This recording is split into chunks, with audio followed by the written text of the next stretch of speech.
Named Andre Dawson struck twice at Wrigley Field yesterday. First on offense.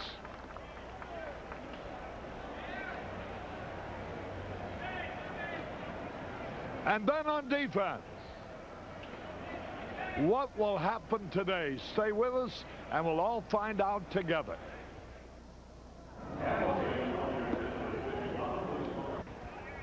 It's a beautiful day for baseball. Hello again, everybody. Harry Carey at Wrigley Field as the Cubs and Houston tangle in the third final and rubber game of the series. It will be Bob Knepper, the veteran left-hander, pitching for Houston, and Rick Sutcliffe will go for the Chicago Cubs. You might put it this way. It's a $2 million a year pitcher in Sutcliffe facing a $1 million pitcher in Knepper. The Cardinals lost last night, 3-2 at Cincinnati. So the Cubs are back again within 2 games. Cincinnati now leads the Western Division by a full game over San Francisco. And in the American League, the Yankees lead by 2 games over Toronto. Toronto playing a game today against Seattle, and they have a big lead, 5-0 at the end of 5 innings. We're in the other division, Kansas City leading by a game and a half over Minnesota and Seattle. Now we're ready for our national anthem. I know you'll enjoy it.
With Steve Stone, Harry Carey at Wrigley Field. And here we go with the lineups for today's game. Hatcher in center, Doran at second, Walling at third. That's the only change. Davis at first, Bass in right, Cruz in left. Craig Reynolds playing short today instead of Dickie Pond. Bailey the catcher, and Bob Knepper is the pitcher. For the Cubs, Bobby Dernier in center, Sandberg at second, Dawson in right, Davis the catcher, Dayette in left, Moreland at third, Dunston at short, Trio playing first base, and Rick Sutcliffe the pitcher. The umpires are Doug Harvey behind the plate, Dick Stello at first, Eric Gregg at second, and Steve Ripley at third. Dawson goes into the game, Steve, only 1 home run behind Eric Davis of Cincinnati, and he is now leading by 1 over Davis for the run batted in leadership. There you look at the way they line up behind Rick Sutcliffe. Rick's had 2 no decisions in a row, but he's thrown the ball very well. He's gone 8 and 7 innings respectively his last 2 times out, giving up 4 hits in both of those games, couldn't come away with a win. And he looks at Houston for the first time this year. Here's Billy Hatcher, the first pitch, a little bit outside. Hatcher has had 6 hits against the Cubs this year and 17 times at bat. That's better than 333. He's fast, hitting .330 for the year, 4 homers and 20 RBI. The pitch. Curve a little bit high. There's a fan here from New Orleans. Has a bar there, Rendon in. Sam Kokos cheering for the Cubs. First pitch, 122. Ball 3. Harry Adams of True Value Hardware throwing out the first pitch earlier today. The ceremonial first pitch. strike call. This is radio day, WGN Radio and True Value Hardware. The pitch. He walked him. And Billy Hatcher's on.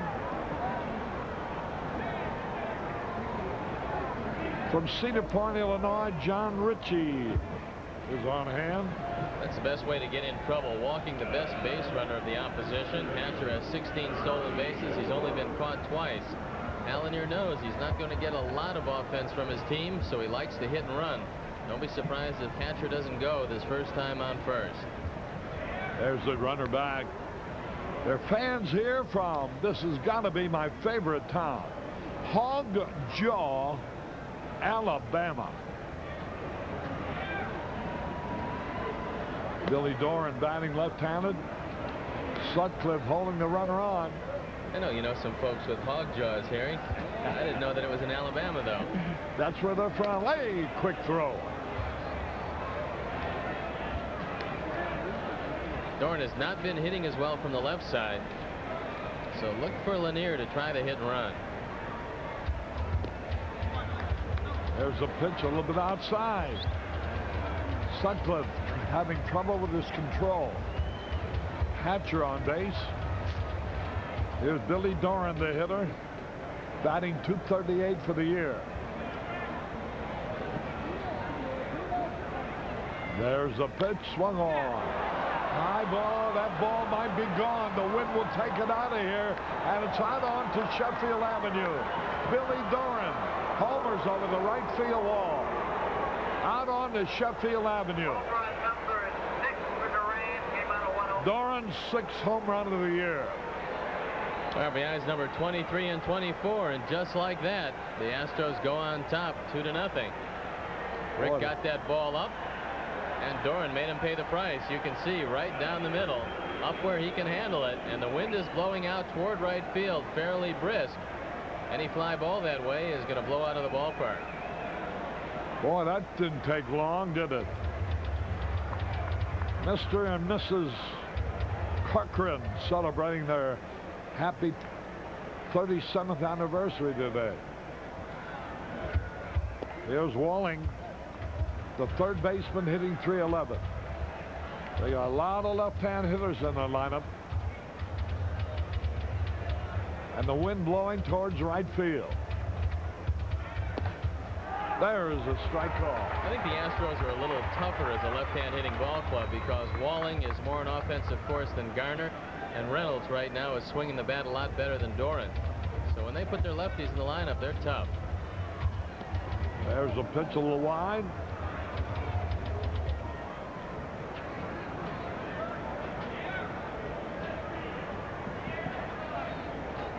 Two balls and a strike. He swings and he misses. And the count evens up 2-2.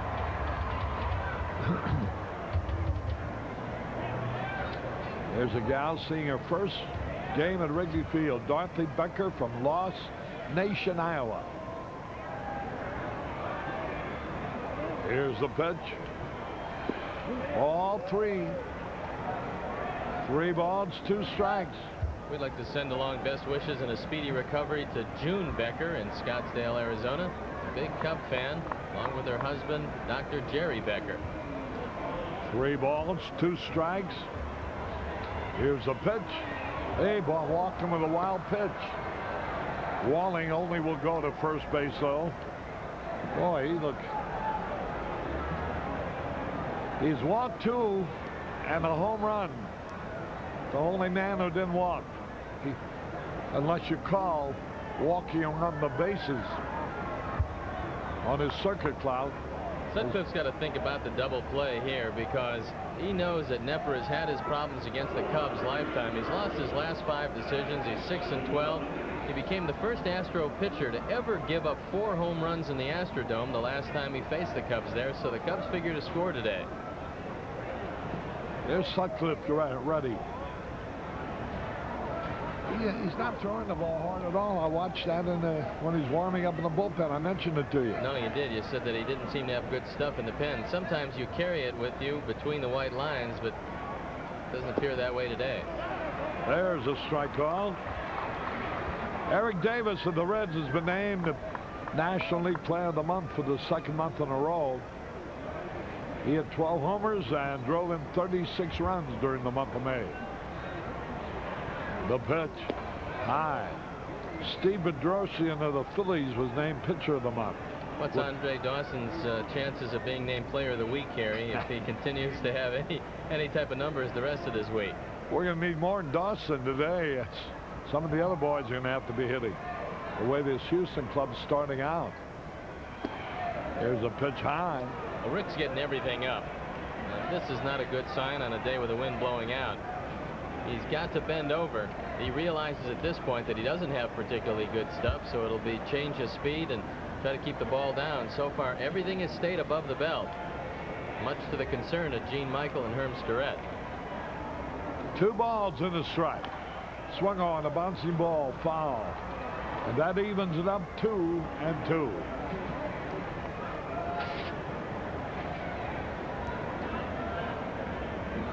The game time yesterday was 2 hours and 47 minutes. The game delay time was 2 hours and 46 minutes. Pretty close. Runner back.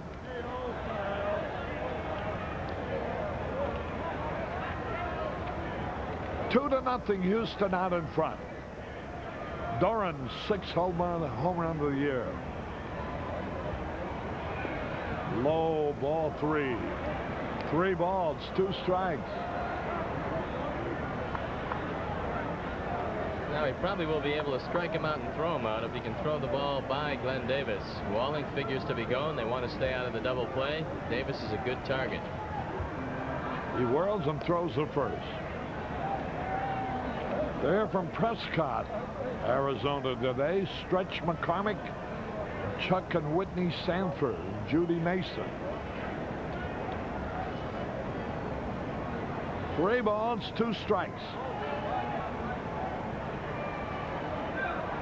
There goes the runner. Swung on, old tap on the mound. Sutcliffe has it over to Manny Trio for the out. But Walling has advanced into scoring position. That'll bring up Kevin Bass. He's turned around to bat left-handed today. Mary Ellen Wagner is celebrating her 33rd birthday here today. Bass hitting from the left side is hitting 45 points higher than he is from the right side. Now ready. The pitch by Sutcliffe. Wide, ball 1. 1 ball, no strikes. To hear from Rockford, John and Janice Ferguson and Joe Cronison family from Bloomington, Illinois. Here's the pitch to Kevin Bass. Jose Cruz waiting on deck. Bass has got more pop in his bat from the right side. He'll just try to make contact, hit the ball the other way, left-handed. Wide, ball 2.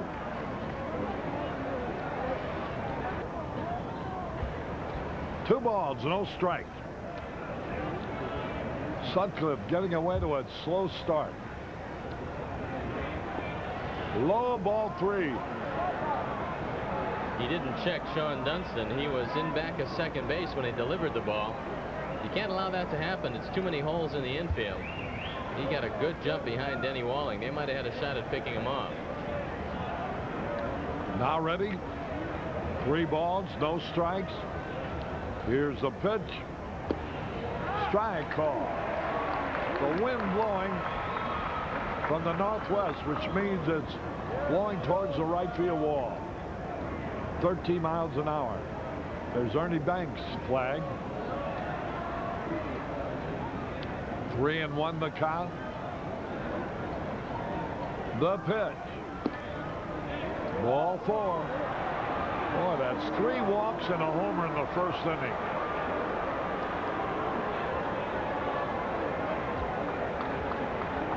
And Herm Starrett now running out to the mound to talk with Sutcliffe. Everything's been up high.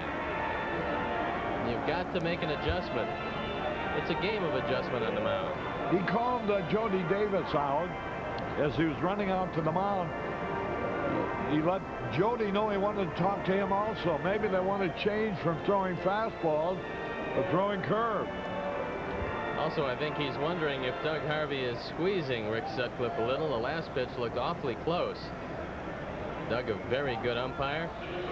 But sometimes you want to know if the pitches are close, Harry, if they're tailing out of the strike zone, what type of velocity a pitcher has on a given day. That's why he wanted to talk to Jody Davis. Here's Jose Cruz now. He won the first game of the series with a homer. In the 10th inning. Whoa, a line drive to third base. To the pitcher, he throws to first. He could have had a triple play. If he needed him, he had a triple play. As Cruz lines to Sutcliffe, who doubled Bass off first base. 2 runs, 1 hit. No errors, 1 left. We go in the bottom of the first, 2-0 Houston.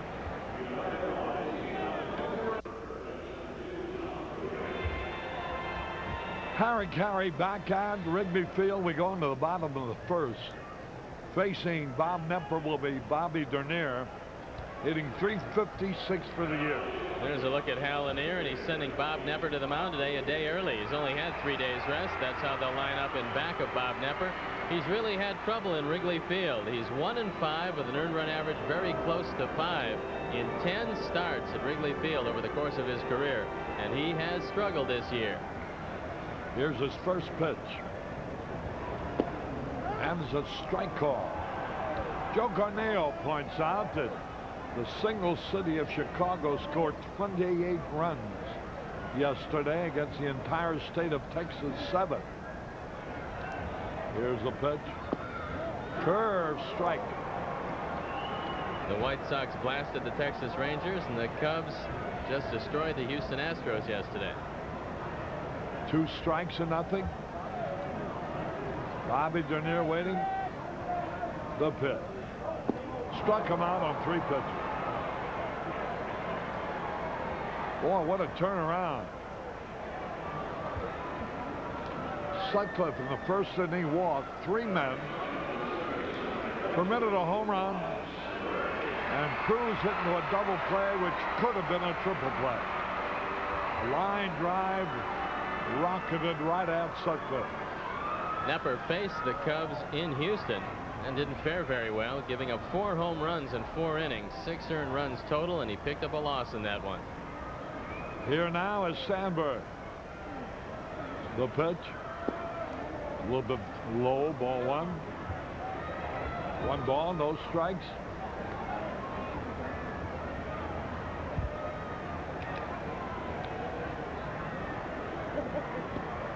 Inside, ball 2. Mom Hobie and her daughters from Valparaiso, Indiana are here.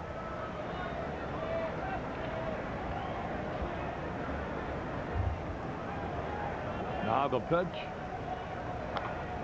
Fouled it off. Get well wishes to Matt Glenn watching the game in Lake Bluff, Louisiana, Illinois. Toronto leads Seattle 5-2 in the bottom of the 7th in the only other game underway. Last year, Knepper was 17-12 for the Astros. He started his career with the Giants way back in 1972 at Great Falls, Montana. Won 20 games in the minor leagues at Fresno in 1974. Here's the pitch. Outside, ball 3. Sandberg trying to get something going. Bobby Dernier was out on strikes. 3 balls. And the strike, the pitch. He walked him, ball 4. And listen to the hand for Andre Dawson.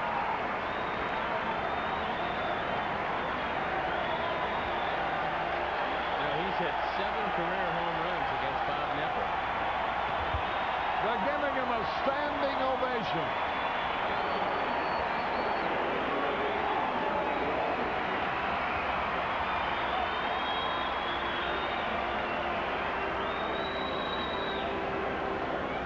here from East Prairie School in Skokie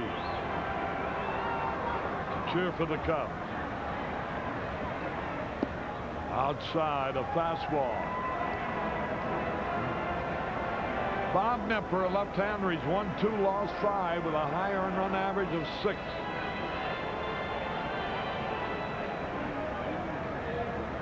The pitch on the way. There is a base hit in the right field. Sandberg on his way to third.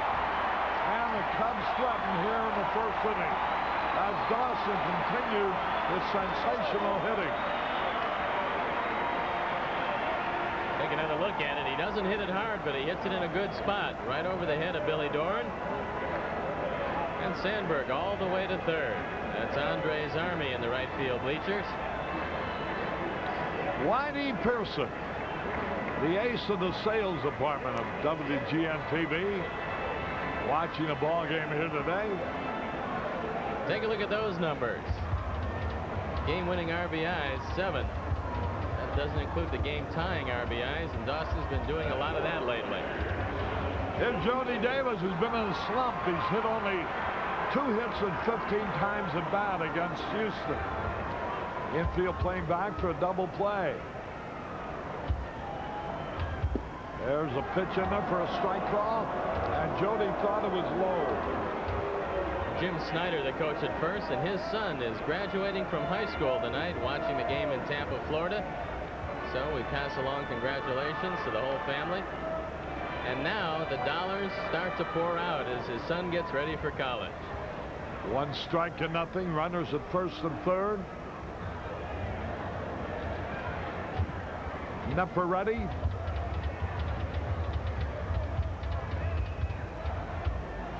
The pitch. Swung and fouled it off. And he's behind on the count, 0-2. And Harry, whenever you go into a slump, you start pressing and you start expanding your strike zone. A good pitcher knows just who's hot on the opposition and who's not. He's liable to waste a pitch or 2 away from Jody, trying to get him anxious, swinging a pitch out of the strike zone. 0-2 the count. I'd like to see him go in the right field with one. The pitch. Just barely missed, low and outside. 1 ball, 2 strikes.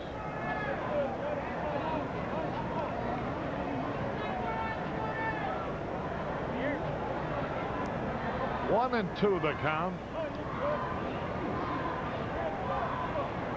Runners first and third. Swung on, a fly ball in the right field, twisting into foul territory and out of play. Whitey Pearson, accompanied by Vince Santolipo and Katie Fitzgerald, representing Sportsmart. Nepper started off so slowly that his manager, Hal Lanier, put him in the bullpen for a couple of appearances. He wanted to try to turn him around. And Nepper still struggling with his control, struggling with his breaking ball. Unlike the last 3 years when he won 15, 16, and 17 respectively, he's had a hard time this year. Here's the pitch. Low, ball 2. And a look at the baseball now before firing it back. Nepper fell off the mound that time, actually went down to his knees. And so he does a little gardening work around the front of the mound. Take another look at it. You'll see the ball in the dirt. And look at Nepper. He loses his balance. Good thing that ball wasn't hit back up the middle. He'll have a spot on the left trouser. 2 balls, 2 strikes. Manager of the year in 1986, Hal Lanier. He's seen his ball club get off to just an average start in pursuit of the Cincinnati Reds and San Francisco Giants. The pitch. There goes the runner on first. Swung. There's the peg. He is in there with a stolen base. And that takes away the possibility of any double play on the ground ball. 3-2 the count. Stolen base number 6 for Andre Dawson. They haven't caught him yet. Boy, that helped a lot. And he's in easily. Watch it again. Bailey does not deliver the ball well. He's very concerned about Sandberg at third base. So he takes an extra step looking at third, and he doesn't get the ball there in time. Now Jody Davis, 3-2 the count. Steps out of the batter's box. Knepper taking a lot of time. You know, Knepper knows that he's had trouble in this park, and it becomes to be psychological. He just keeps struggling. Here's the pitch. Ball, he walked and the bases are loaded. And that will bring up Brian Dayette. He's hit 2 home runs off of Houston pitching this year. Comes up with the bases loaded and 1 out. Gene, Ellen, and Susie from Saugatuck, Michigan. And pulling for the Cubs. Mark Bailey now out to talk with Knepper. He crushed 2 balls in the Astrodome, and he crushed them on breaking balls and fastballs low and in. They'll want to stay away from that spot with Brian Dayette. But the way Brian's been swinging at left-handers, and there's an example of it, you can tell that he is a red-hot Cub hitter. So here is Dayette. The infield playing back for the double play. Dayette will be trying to hit the ball in the air. Now the stretch.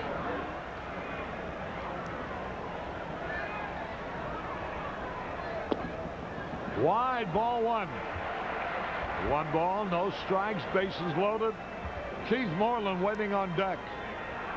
And here comes Les Moss, the pitching coach of Houston, to talk to Bob Knepper. And with the utility situation at shortstop, the fact that they don't have one man who takes over all the time. Dickie Thon plays part of the time, Craig Reynolds the other part. The Astros have only turned 26 double plays as a team this year. Boy, there's some great pictures of the Cubs clubhouse. Bobby Dernier walking through the rain, through the puddles. They had small craft warning or high tide, according to Joe Carneo. 1 ball, no strikes. Ball 2. 2 balls and no strikes. Bases loaded. Brian Dayette, make it be a good ball if you're going to swing, Brian. The pitch.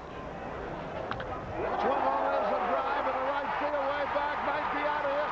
It is a grand slam. Brian Dayette lined one into the right center field stand. Holy cow! $500 from True Value Hardware to Cubs Care. And the Cubs lead 4-3. 4-2. A very happy man. His 4th home run of the year. RBIs 9, 10, 11, and 12. He took them the opposite way. And with the wind blowing out, he juiced it over the head of Kevin Bass. And just like that, the Cubs are on top by 2. His 2nd career grand slam. His first was here at Wrigley Field also. How about that? Here's Keith Moreland now. 4-2 in favor of the Cubs. The pitch a little bit low. Ball 1. He was behind. 2 balls, no strikes. And here comes Hal Lanier out now. I think he wants to find out if Knepper's okay. Apparently there's a physical problem, and Hal wanted to make sure that this was not an official trip to the mound, because with nobody warming up, he'd have had to take Knepper out. Maybe Let's it has watch something, it again. Something to do with his falling down a little earlier. There's a pitch rifled in the right field stand. They're going out to take a look at the front portion of that mound. A little earlier, you know, in delivering a pitch, he fell down. And Lanier thought he might be hurting. Now it turns out that he's not comfortable with the mound. 4 home runs, 3 have come off Bob Knepper. 3 of Dayette's 4 home runs this year have come off Bob Knepper.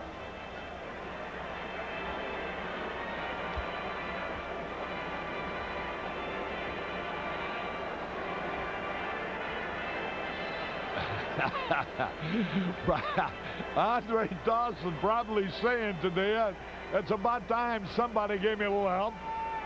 And Dayette did. A 4-run homer. And that will bring up Moreland now with a count of ball 1. That trip does not count as a regular trip to the mound. That's why Knepper can stay in there. Here's a drive way back. It might be near the wall. It could be. It is a home run. Holy cow. Moreland is second in as many days. And True Value Hardware, another $100 to Cubs Care and Northwestern Memorial Hospital as the Cubs have piled up 5 runs without an out. That's home run number 72 if you're playing the Pepsi-Cola Chicago Cubs home run countdown game, and that's the 5th home run, his 21st RBI. And Knepper pitching with 1 day's rest too short is finding he's having problems once again in Wrigley Field, and he might ask Allenier to skip this stop next time he comes to town. Knepper's pitch on the way, and Dunston takes it outside.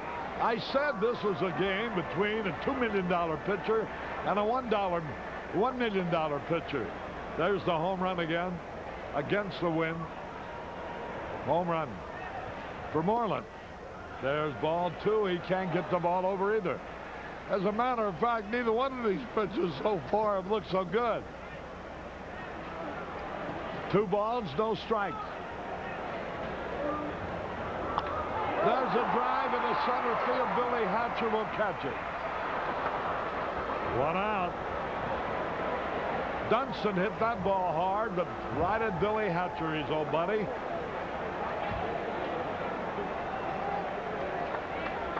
Here's Manny Trio. They're sure to bat around in the first inning. They made 5 runs. Allenier not too happy about the whole thing. 2 outs it should be. I take that back.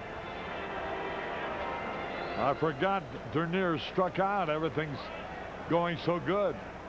Here's the pitch to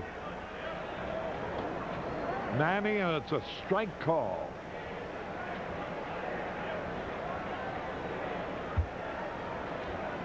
Eighth man to bat in the inning.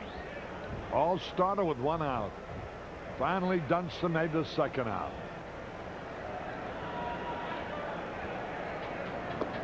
Wide. That evens it up with a ball to the strike. Toronto has taken a 7-2 lead over Seattle at the end of 7.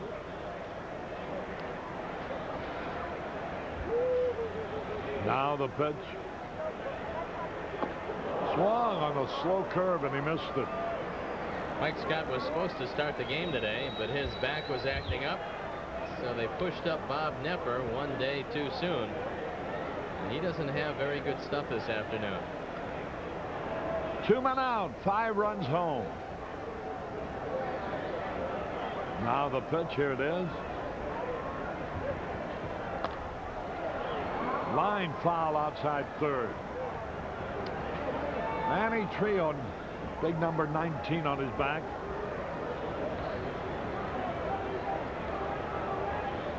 Well, Sutcliffe has been given a good lead. 1-2 the count.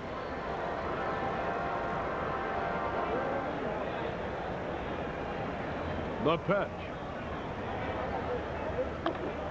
Popped it up. That ought to be easy.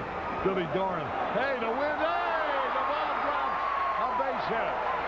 The wind and the sun bothered Doran, and he could not catch it. They do bat around. Just out of the reach of Billy Doran. The wind is blowing very hard now, and it carried the ball away from him. It's a very high sky. And you can see Doran completely fooled. He doesn't locate this ball. By the time he does, it's by him. It's a hit for Trio. And that will bring up Rick Sutcliffe. He's had 3 out of 25 this year. The pitch. A little bit outside, ball 1. The 9th man to come up.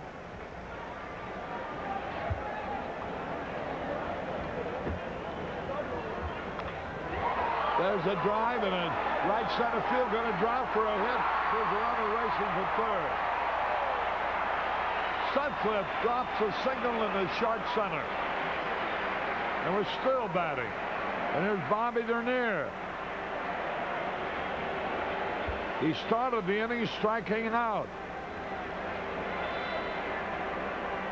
And Hal Lanier apparently does not want to go to his bullpen this early because nobody's loosening up. I think he's going to have to soon. He doesn't want to get buried here early. The Cubs have had 5 hits. The big one, the grand slam home run by Brian Diet. There's the bullpen ready to go. Meade's up and throwing. Bobby Dernier now. The pitch. He bunts down the third base line. It's going to go for a hit. They throw to the plate. It's a wild throw. 1 runner scores. Another man going to second base. A hit and an error.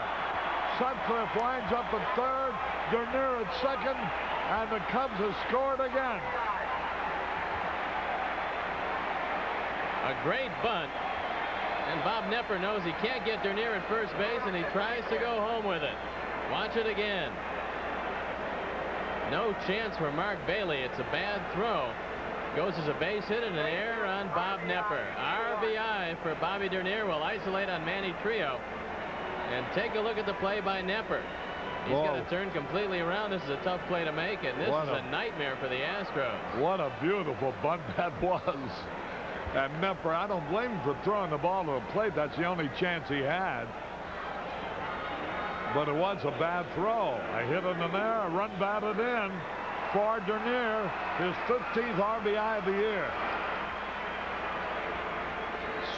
The Cubs lead 6-2 now. And with runners at second and third, here's Ryan Sandberg. Strike call. Boy, another base hit here would add 2 more, make it 8-2. A 2-out bunt by Bobby Dernier. It's been a long time since we've seen that, huh, Arnie? There's a swing away back. It might be. It could be. It is a home run. Holy cow. Another $300 by True Value Hardware to Cubs Care and Northwestern Memorial Hospital as the Cubs now lead 9-2. 9 runs in the first inning. 3 home runs. We had a home run with the bases empty, a homer with the bases loaded, and a homer with 2 on. We run the scale. His 10th home run, RBIs 27, 28, and 29. You're looking at a very unhappy man, but on the other side of the field, a joyous Cub dugout. Here now is Dawson, swings, and he fouls it back. Right off the shoulder of Mark Bailey, and that one hurt. Dave Meads continues to loosen up, but it's a little like locking the barn after the horse is gone, Harry. Take another look at Sandberg. Hanging breaking ball, and he drove it way back. All right, here is Dawson waiting. The pitch. Low. We've had a home run for 1 run, a home run for 3 runs, a home run for 4 runs. We need a home run with only 1 man on to run the scale. Swung in the middle. Rick Sutcliffe, the thing he's got to keep in mind before he can pick up a victory, he's got to go 5 innings. But unlike the last 2 games when his team did not score for him, they have really pounded out some offense here in the first inning. Here's the pitch. Low. You know, Harry, this might be the signal that the Cubs are ready for the Cardinals starting tomorrow. You know, in 4 2/3 innings, his last 2 started against the Cubs, Knepper's given up 7 home runs. Unbelievable. 4 2/3 innings. 2-2 pitch. Fly ball will be caught in center field. Billy Hatcher. Chase having a little trouble with the sun, but he makes the catch. 12 men batted. 9 runs scored. Nobody's left on base. And the score at the end of 1 inning, the Cubs 9, Houston 2.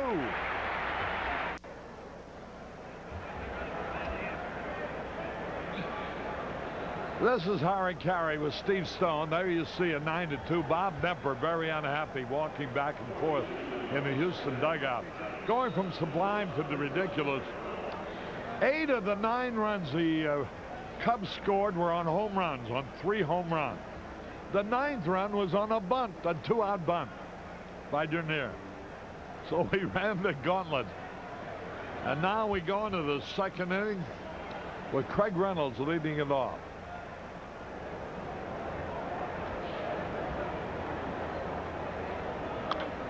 A high pop fly. Dunston is there. That'll be easy.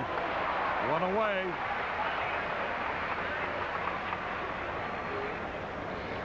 Can you believe it? The Cubs scored 9 runs in an inning, and Dawson didn't drive in any. He set the stage though with his single right, putting runners at 1st and 3rd. Bailey's gotten beat up this series. You see that wristband? He took a foul tip there and took one in the shoulder last inning. Here is Bailey, the curve outside. Catcher of the Astros. Jack Rosenberg, our sports editor, very astutely notices and points out that the present pace continues. The Cubs will beat the Astros 72-18. Good earned run averages on both clubs if that happens. 1 out, 2 balls is a count on Bailey. The pitch. A high fly ball deep to right field. The wind is carrying it near the wall, and Dawson made the catch at the 3:53 mark. Andre talked before the game about playing right field in Wrigley. It presents you with some problems. You've got the well, you've got the corner with the wind blowing out. Here he shows you that he's having very little difficulty adjusting to the tough conditions.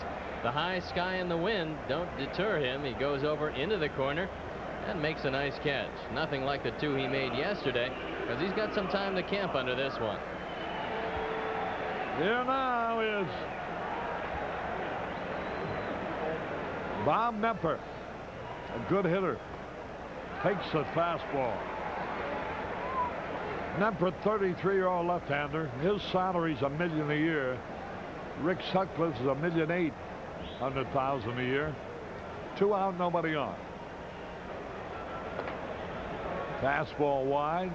I understand you're going to be on the Wally Phillips show tomorrow. Get a little radio time.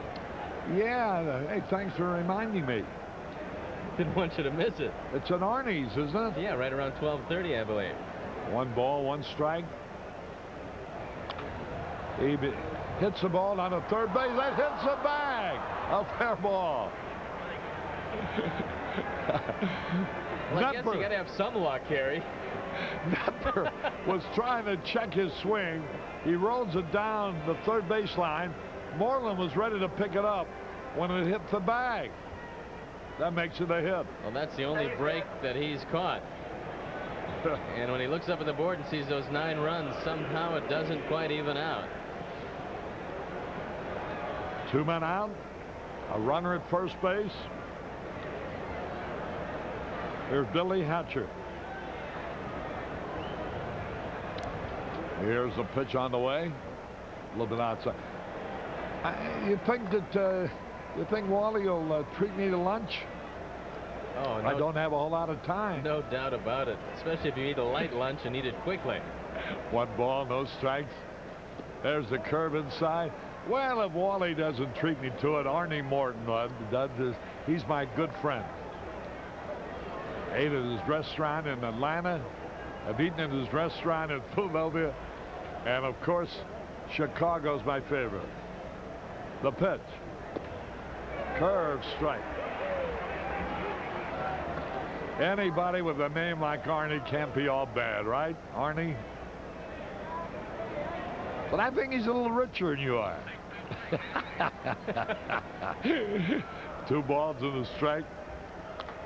There's a drive, left field, curving, twisting. It's a foul ball. Boy, that Billy Hatcher's become such a fine little ball player. He's got very good work habits. I know Dennis Menke, his hitting instructor, who also happens to double as a third base coach of the Astros, has said that Hatcher is not afraid of hard work, either defensively or swinging the bat. And that's really made him the type of player that man should know. He received $125,000 as a bonus baby with the Milwaukee Braves many years back. Here's a pitch. Swung on a line drive. Oh, what a catch by Sandberg. He leaps high into the air and robs Billy Hatcher of a hit. That ends the inning. One hit, one left. We go into the bottom of the second inning. The Cubs are leading 9-2.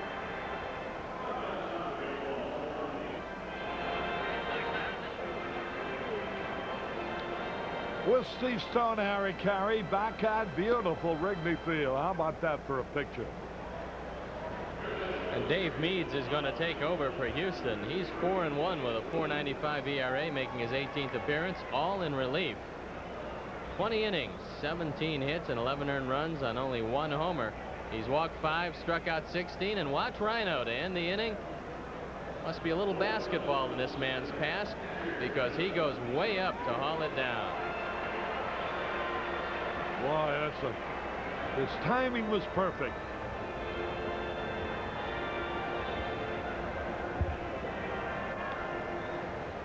There's a look at Dave Meads. He was the 6th round draft choice of the Houston Astros back in 1984. 6 feet tall, 175 pounds, out of Montclair, New Jersey. Here's the pitch. And Jody Davis takes it low.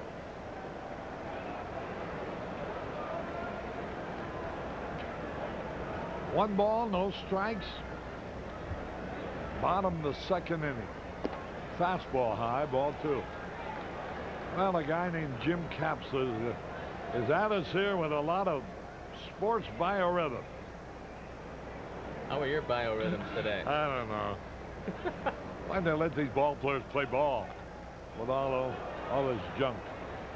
Dayette must have good biorhythms because he hit a grand slam. He did mention Dayette.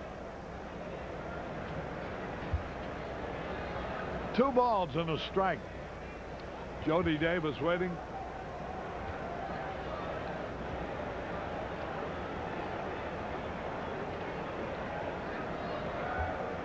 Nine runs in the first inning. Way outside, ball 3. Bob Knepper's biorhythms must have been off the chart today. Meads is 23 years old.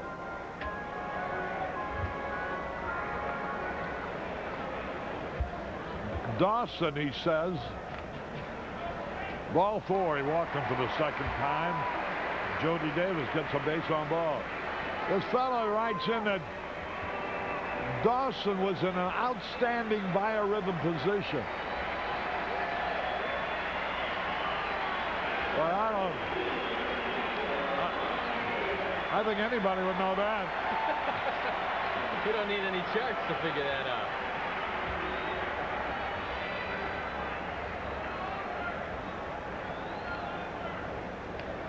Take a look at the home runs in the series. 4 of those by Andre Dawson.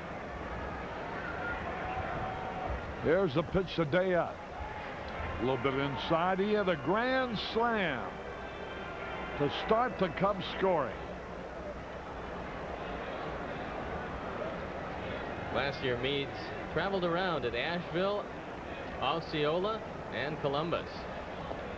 And the pitch a little low.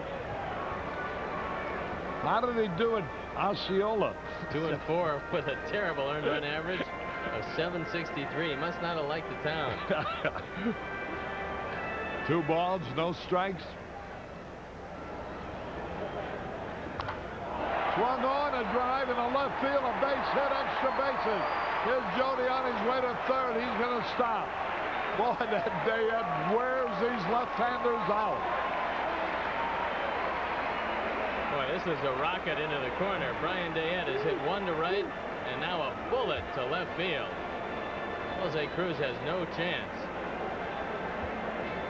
And Meads is in trouble. So the Cubs have on their hitting clothes today. All right, and that brings up Moreland. He homered his first time up.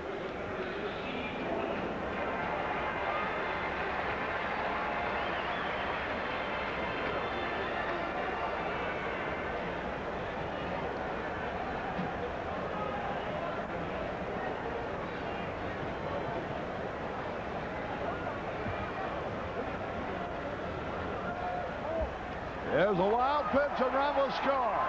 Jody Davis crosses the plate. This guy says that Jody Davis should have a good day today. He's walked twice. First wild pitch of the year for Dave Meads. No chance for Mark Bailey. This breaking ball inside is just way out of range. And the Cubs have a 10 spot.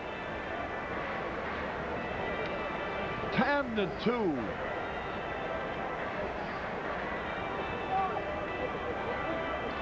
He says Sandberg will just be average today. All he's had is a home run to start the first a walk to start the rally in the first, then a home run with 2 men on. Here's a strike call.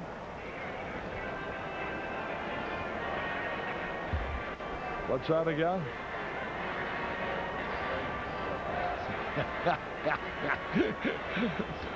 Nobody out. Ball 1, strike 1, the pitch.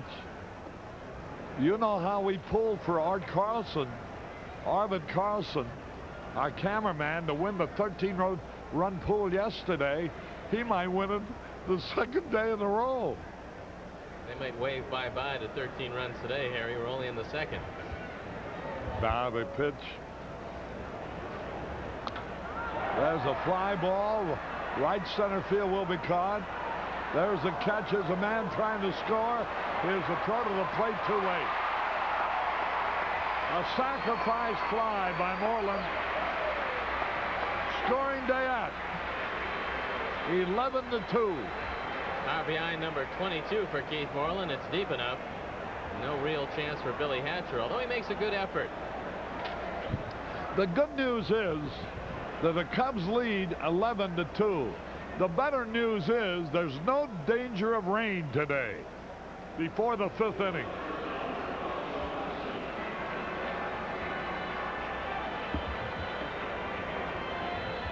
Dave Steve pitched Toronto to a victory. Beat Langston of Seattle. Mosby and Fiedler hit homers.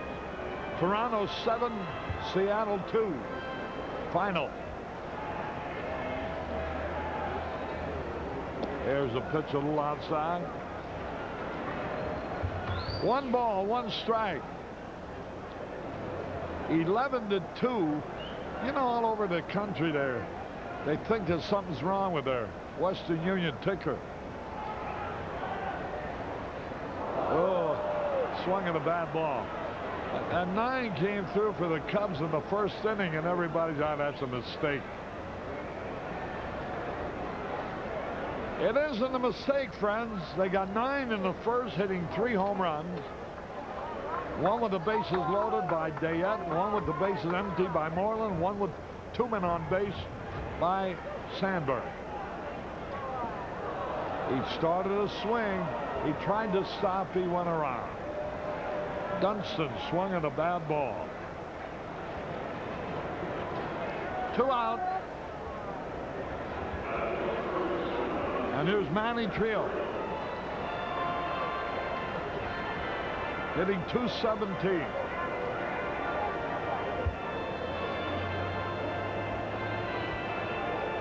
The averages of Moreland and Dunston in the 100s for so long are starting to creep up. Here's a pitch a little low.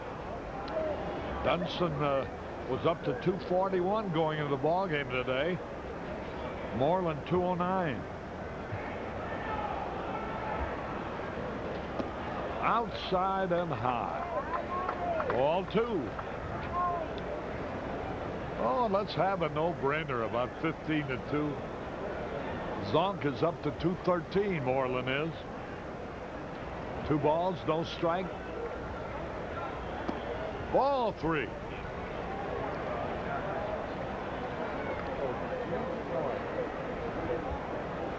3 balls, no strikes.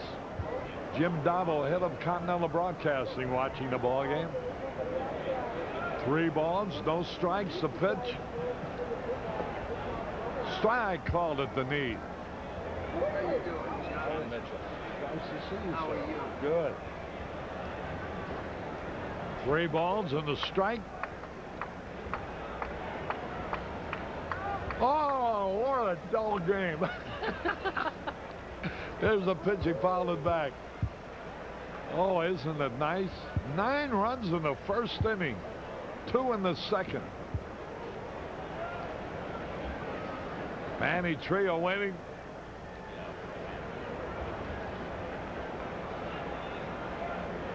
We need somebody to hit a home run with 1 on. That's a foul ball out of play. And that way we will ride the scale in homers. 1 with the bases empty, 1 with 1 on, 1 with 2 on, 1 with 3 on. That's a cycle of home runs. 3-2 the count. The pitch. Base hit for Manny. His second hit in a row. Boy, I tell you, hitting is contagious. One guy hits, and that's the role that Dawson plays. He is so outstanding, and now everybody's getting into the act. And the beneficiary is Rick Sutcliffe, whose team didn't score 2 games for him, but they're certainly scoring here today. Sutcliffe scored a run today, got a base hit, and he's a hitter up there. Mind you, the Cubs have scored 11 runs, and Andre Dawson has not batted in 1 of them. Here's a pitch, foul back. Once again off Mark Bailey. He's going to try looking for another occupation. He's got one off the right wrist, off the right shoulder, and now right off the ankle. He's really had a tough go. Alan Ashby is on the sidelines also with a bruised hand. Their first string catcher. 1 strike and nothing. Kansas City and Milwaukee, no score in the second. Strike 2 call. Sutcliffe thought it was a little high. He says to Doug Harvey, why don't you call those strikes when I'm out there pitching? 0-2 the pitch. Struck him out. The Cubs get 2 runs, strand a man. At the end of 2 innings, the Cubs 11, Houston 2.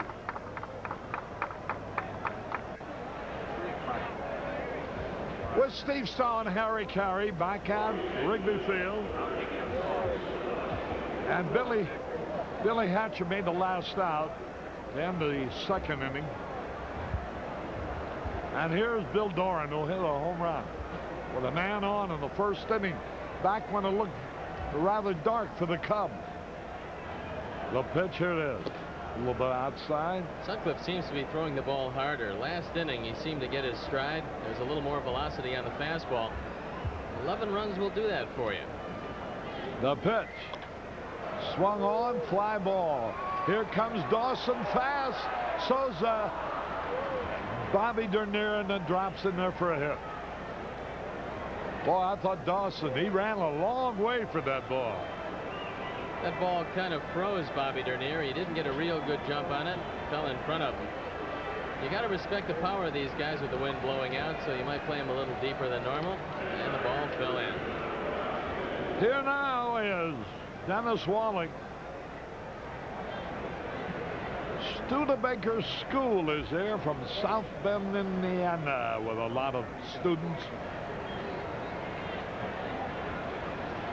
Now the pitch a little bit outside. You know, Sean Dunston had some advice for Mike Harkey, the first-round draft choice, before the game. He said, I'd tell him what Larry Bowa told me. Don't read the papers too much. He said he'll be okay that way. Here's the pitch. Swung on, a bouncing ball. Over to first for the out. Sandberg went to his left and threw out Walling. 1 out. Here's Glenn Davis. There's a fellow, Bill Conway, in town for his father's 80th birthday. His grandson here also. You know, there's a few schools of thought on what Mike Harkey should do. Certainly, you always look to benefit your future, but it's good to sign as soon as you can because you can get in the system, Harry, maybe work your way up a little bit quicker. I know they'd like to see him in rookie league and perhaps winter ball, and you like to get up as fast as you can. I imagine that they had contacted him earlier about they have an idea the kind of money he's thinking of if he was drafted first. I saw where a young Griffey only got $175,000. That's not so much considering he's the first player picked. Well, Dallas felt that might be overstated some. He didn't feel that there were quite that many dollars in the till. Here's a pitch a little bit low.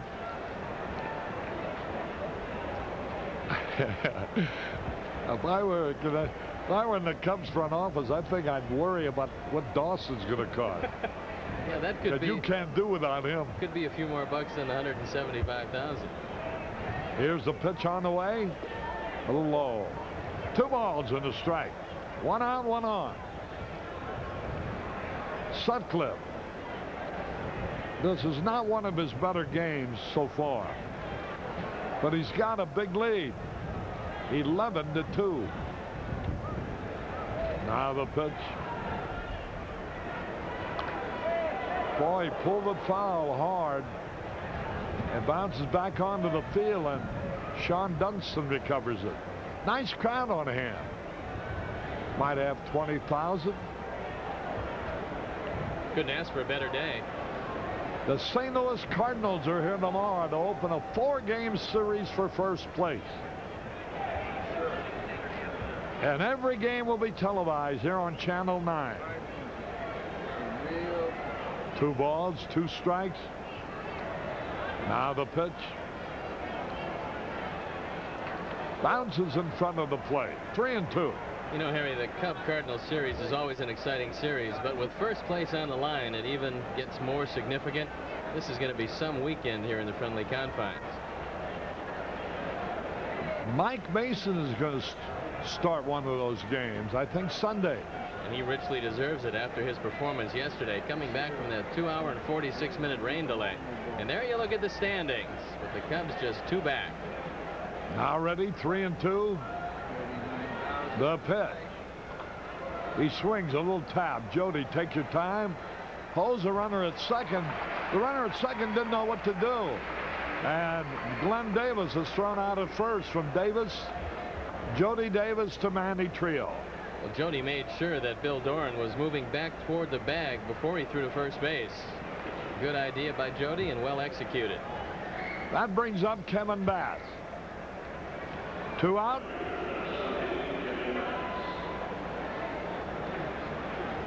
Bass, a good hitter from either side of the plate. 11-2, the Cubs lead. Here's a pitch. And it's a curveball in or a strike call. In case you're just tuning us in, the game didn't start at 11 this morning. Started a regular starting time, 1:20. The Cubs merely made 9 runs in the first inning. Here's a pitch. Slow curve low. Ball and a strike. Kevin Bass.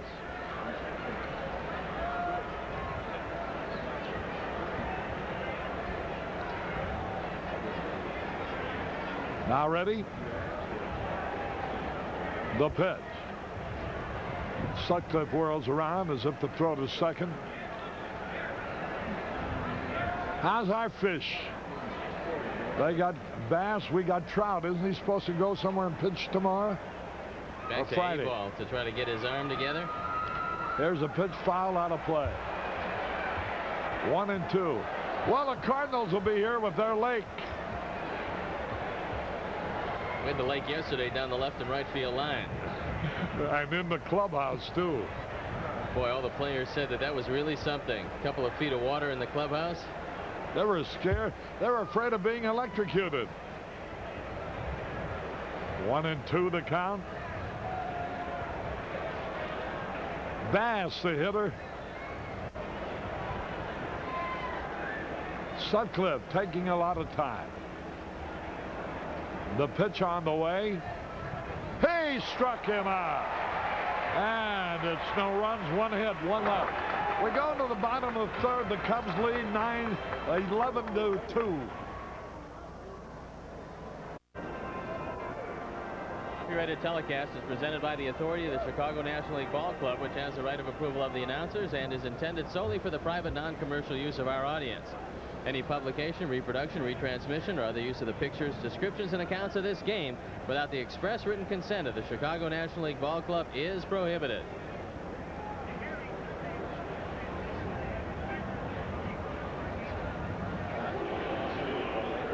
We're going to have the Sunday's game against the Cardinals. We're going to have a camera in a blimp to give you some unique shots. Here's Dernier. 1 out of 2 in the ball game. A safe bunt. Now the pitch. Fastball high. Harry, did you ever think about doing a game from the blimp? No, never mind. You hovering around the field, that'd be a coup. The bleachers is enough. 1 ball, no strikes. Here's the pitch. Swung on a line drive in the left field. It is a base hit. Boy, Bobby Dernier, 2 out of 3.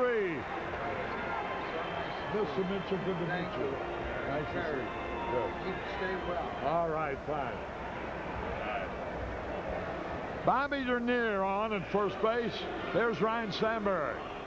He hit a homer with 2 on. You know, Dernier points up what a platoon system can do. It's made him so much of a better ball player. Dave Martinez now coming of age in the platoon system and left with Mumphrey and Dayette. This really worked out well. Here's a pitch, and it's a strike call. Well, Bobby Dernier, since being used only against left-handers, has hit the ball like a ball player making $709,000 per year should be hitting the ball. There's a double play ball to the shortstop, out at second, out at first. Sandberg hit the ball hard right at Reynolds. 6-4-3 double play. See, I told you those biorhythms work. Here's Andre Dawson.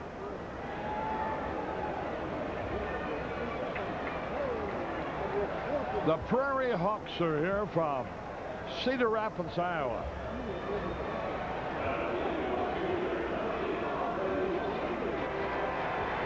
Marge Infanti and her mother-in-law Marie Connolly convalescing. Here's a pitch a little bit low. Dave Meads has taken over for Bob Knepper, who pitched briefly today, got through the first inning, but had a lot of damage done to it. Now the pitch, here it is. Swung on, that goes. Way back. It might be. It could be. It is. A home run out onto the street. Holy cow. That is his 19th home run of the year. His 54th run batted in. He's tied Eric Davis of Cincinnati in the home run department. His 5th in the 3-game series. And RBI number 13, Jody Davis with a hand for him. And take a look at the Army, Andre's Army. Big smile on his face. He doesn't smile much, Harry, but that's a big one. He's smiling all the time now. All the way to the bank he smiled. 407 feet it was measured at. And Andre Dawson continues to stay red hot.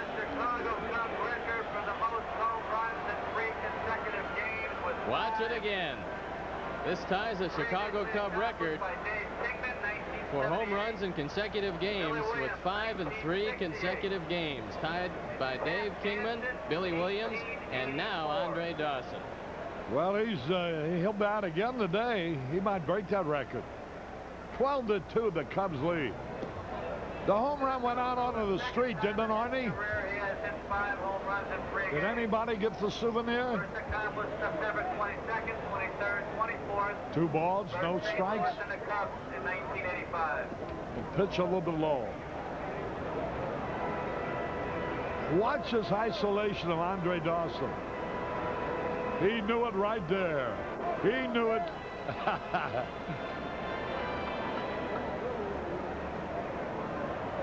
Wow. 74 is the number of Cub home runs if you're playing the Pepsi-Cola Chicago Cubs home run countdown game. Last year at the All-Star break, the Cubs had 77 home runs. They still have over a month to go before the All-Star break this year. Now the pitch. Ball 4, the 3rd time in a row that Jody Davis has walked. The True Value Hardware and Ed Langto is here watching a game along with Harry Adams, who threw out the first pitch.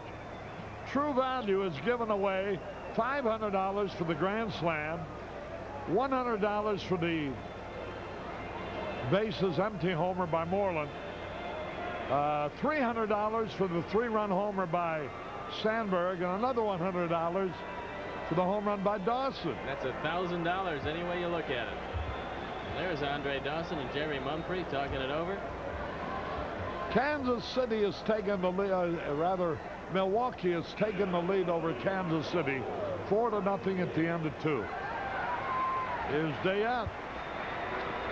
He's had a Grand Slam homer in the first, and he doubled to set up 2 runs in the second. Fastball is high, ball 1. And in a much more quiet fashion, Brian Dayette's probably swinging the bat, Harry, better than anybody on the ball club. He's hitting every ball on the nose. The pitch swung on. There's a drive. It goes foul. Hey, I got to remember to tell Jim Fry that, you know, he got the hole-in-one in the Jack Quinlan golf tournament. Didn't get anything for it other than a little present. Joan Barry, Jack Barry's wife, the prominent attorney, got a hole-in-one at the golf club in Fontana. Got $2,500 for the hole-in-one. So here, who says it's a man's world? A nice lady gets a hole-in-one, she gets $25, Joan Barry. A nice man, Jim Fry. He gets a nice going, handshake. yeah. Right. 1-2 the count. Curve low. 2-2. He 12-2 in favor of the Cubs. Dawson is tied for the league lead in homers and leads and runs batted in. Here's a pitch outside. 3-2 on Dayette. Andre's raised his batting average to .304. Tacked on 5 points today. The pitch. Ball, he walked up. And Jody Davis, who's running on the pitch, goes to second base. Jody's walked 3 times in a row today.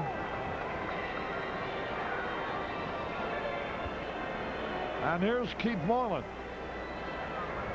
Now Denny Walling going to have a conversation with the youngster. Apparently the home run by Andre Dawson is shaking him up a little. He's walked 2 straight men. And Moreland is starting to swing a hot bat. A couple of home runs in as many days.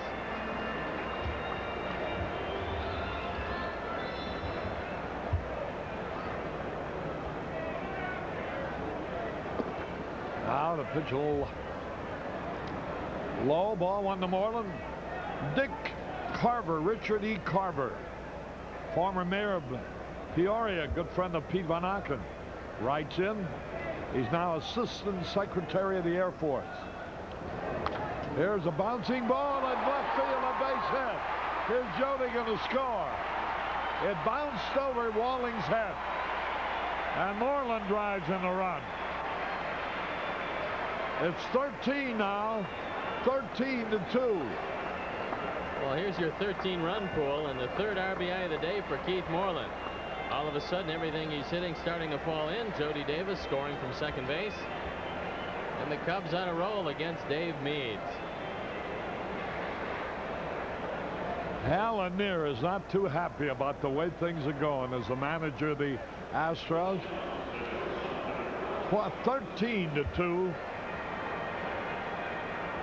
Things a little different on the other side of the field with Herm Starrett and Gene Michael. Here's Dunston now.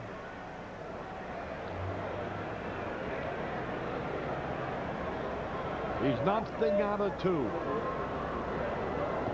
Swung at a curve and he missed it. Everybody but Jody Davis and Sean Dunston has a base hit. Jody's walked 3 times. Sean is the only guy that's had an opportunity and hasn't had one in the order, including Rick Sutcliffe. 0-1 the count. Mead is ready. The pitch. Pulled it foul. 2 strikes and nothing.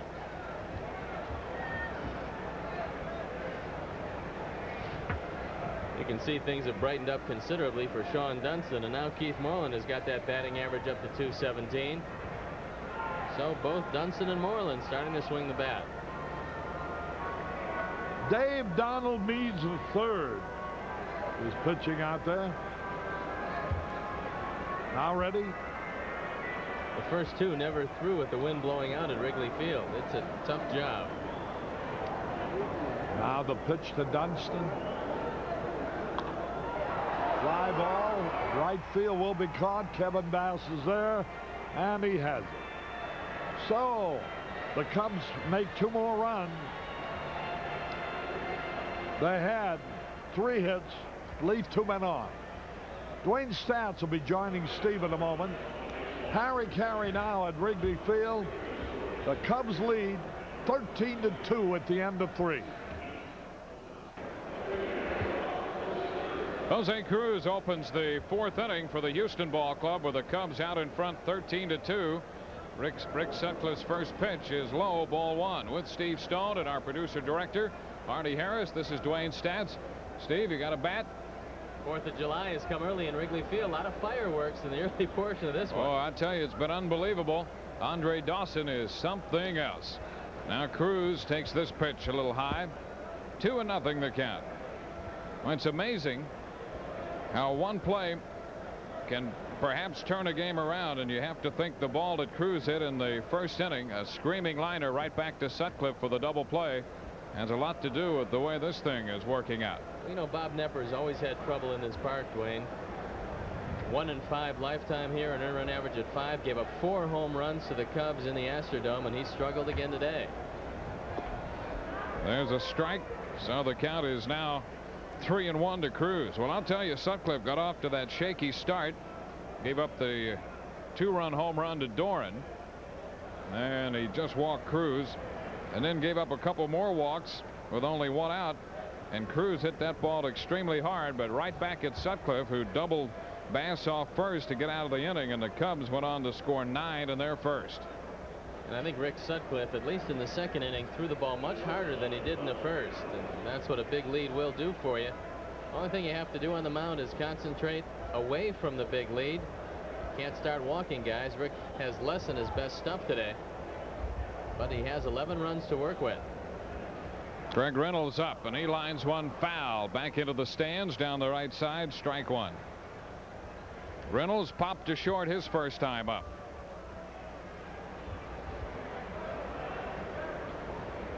He's checking over the bat, see if he cracked it, and I think he wants another one. Sutcliffe has struck out 1. He walked 2 in the first, and now a leadoff walk here in the 4th inning. Rick became the first National League pitcher to win 7 games. Since then, he has 2 no decisions, both against the Atlanta Braves. So he's looking for victory number 8 this afternoon. The Astros came into the ball game 3.5 games back of Cincinnati. They were right at the 500 mark. It's been an up and down year for them. They really haven't been able to put together any sustained streaks. The bullpen has been pretty good with Dave Smith, but the starters have had their trouble. This one is low, so the count is 1-1. And in particular, Knepper, they had really hoped after a couple bullpen appearances that he could come back and help them in the starting rotation, but he really suffered here this afternoon.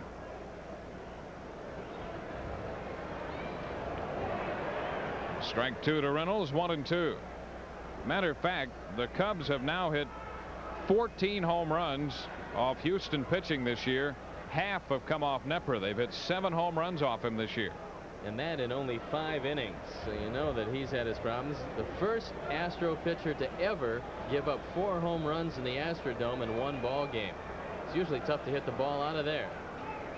1-2 the count. Reynolds waiting. He pops this one foul out of play.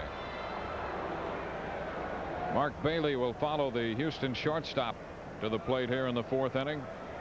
Reynolds has been a very good ball player wherever he's gone. He was originally a Pittsburgh Pirate, came to prominence in Seattle, and came over here.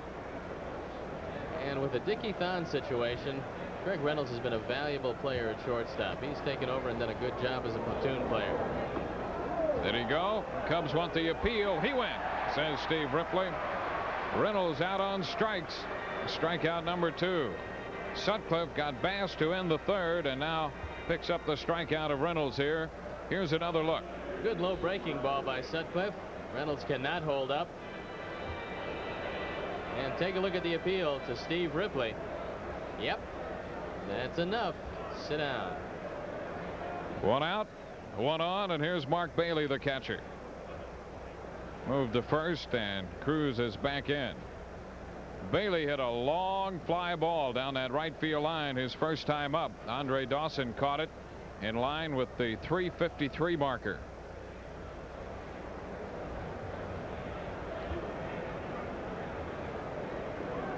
This pitch is in there for a strike. Bailey has had trouble with hard stuff up. He's a good low ball hitter. He's also had trouble keeping his body together. He's taken 3 very tough foul tips off his body the last 2 days. This pitch misses, and the count is 1-1. And he's really had to stay in there with Ashby. Alan Ashby nursing that bad left hand, a bruise on the index finger of the left hand. Makes it difficult for him to do any catching.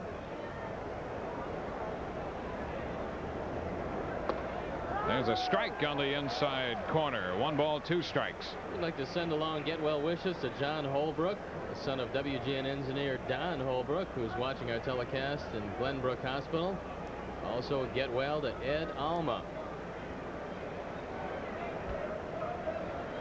The 1-2 delivery is outside for ball 2. 2-2. And happy belated birthday to Deborah Regan.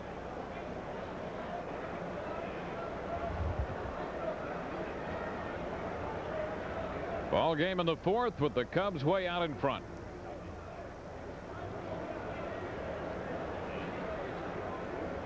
Bailey fouls one back. That's going to be out of play. So the count holds at 2 balls, 2 strikes. Bailey, originally a second baseman, fell out of grace with the Astros system. They took him off their 40-man roster. Invited him to camp in the spring.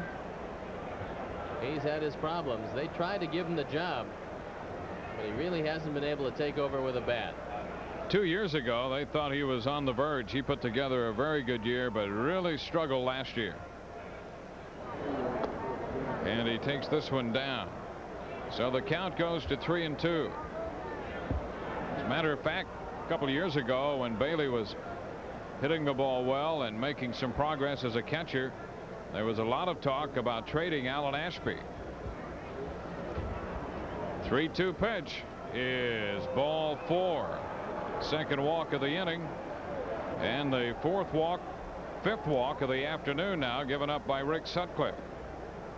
Not a lot of people talking about the Montreal Expos because it got off to such a slow start, but under underrated manager Buck Rogers, that team is now 3 games over 500. They're just 4.5 games back of St. Louis. Montreal's won 7 of their last 10, and that's a team that's gotten back Tim Wallach from injury. Tim Raines signed on May 1st.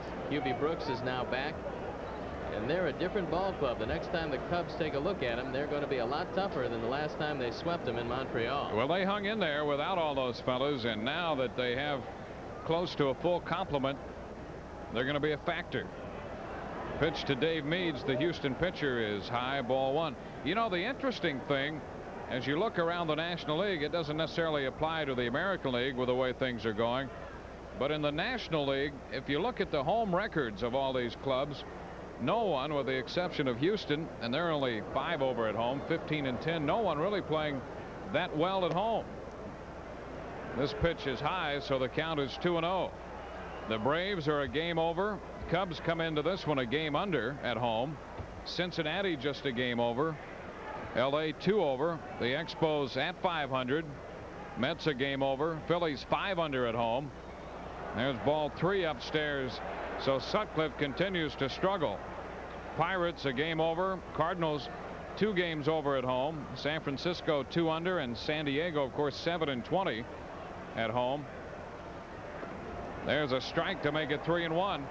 The clubs with the 2 great road records would be the Cubs and the Cardinals, and they're battling it out for the Eastern Division lead.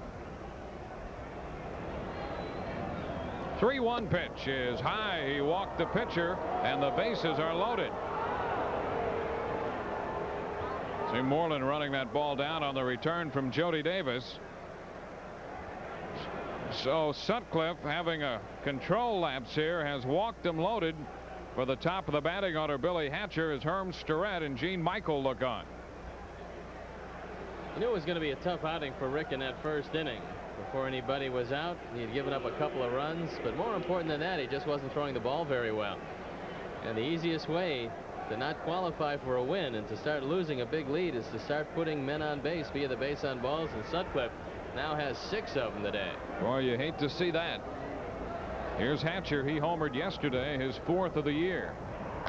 And he hits one deep to left field. Dayette going back, and that ball is gone. A grand slam home run for Billy Hatcher. So Dayette and Hatcher each have grand slams here this afternoon. And that's exactly what you are fearful of when you start walking people. Sutcliffe walked the bases loaded, and Hatcher unloaded with his 5th home run of the year. A grand slam home run, and now it's 13-6. Al Lanier hasn't had a lot of smiles today, but he's got one now. A fastball up and in. The 5th home run. RBIs 25, 26, 27, and 28. The 2nd career grand slam by Billy Hatcher. Cruz scored from 3rd. That's his career run scored, number 1,000. Here's a pitch high to Doran, ball 1, as Hatcher belts one out. A grand slam home run. And Eddie Lynch up and throwing in the bullpen for the Cubs. Doran hits one back into left center field. Dayette's in line with this one to make the catch for the out. 2 gone in the inning. There's Lynch in the Cub bullpen. Isn't it something, Dwayne? The last 2 times out, Sutcliffe only gave up 4 hits in each ball game to the Atlanta Braves. He got a no decision in each of them. His team didn't score at all. Now today they're just pounding the ball all around the lot, and Rick is having a tough go of it. Well, as you pointed out in that first inning, he was really struggling. Here's Denny Walling. He goes after the first one and pops it down the left side. Moreland and Dunston chasing into the bullpen, and they can't catch up. Ball out of play, strike 1. And one of the tip-offs, aside from the fact that he was falling behind everyone, is how much time he was taking. He was very slow in working that first inning. And I think he's much the same as Scott Sanderson. When they don't have their good stuff, they will take a lot more time. You can really tell on the mound. Sutcliffe unsure of his stuff and spending a lot of time pacing, walking him back of the mound, and he's just got to throw some strikes. This one to Walling, a chop to the second baseman Sandberg. Rhinos throw to Trio in time to retire the side.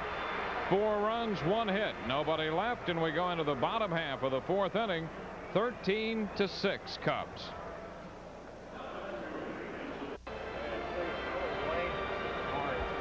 We're going into the bottom of the 4th inning here. Cubs are on top. It's a 13-6 ball game. Well, we've gone through 3.5, Steve, and we've had 19 runs scored so far. The way the game is going, you'd like to see the Cubs continue and put some more runs on the board, because Rick Sutcliffe is going to go out there certainly for the 5th, but he's just not throwing the ball well. You wonder how long he's going to be able to go in this one.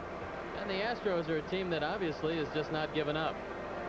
Well, here's Manny Trio. Trio 2 for 2. He's now hitting .230. He'll be followed by Sutcliffe and then Dernier against left-hander Dave Meads. First pitch is high, ball 1. Meads started last year in the low minors and then pitched at the Double-A level at Columbus in the Southern League. Down the big leagues this year. There's a pitch in for a strike. It's 1-1. Freddie Imke, the auctioneer, here from Forest, Illinois, spending some time in the booth with us. Meads, the second Houston pitcher. Trio lifts this one down the left field line. Deep. Cruz back into the corner, and that's a fair ball in the corner. Trio's on his way to second, and he will make it easily. Steve Ripley, the third base umpire, down the line to make the call. Trio lifting that one right down the line. Cruz had to go into the corner after the ball and jammed his wrist a little bit down there. It's a foul Boy, that ball. was close. Cubs, how about that? Cubs get a break. Craig Reynolds was down the line, and he wanted to argue with Steve Ripley, who called it fair, but you can see on the replay as we slowed it down that Manny Trio caught a break on his 3rd double of the year. And let's watch it again. Yeah, take another look as we slow it down.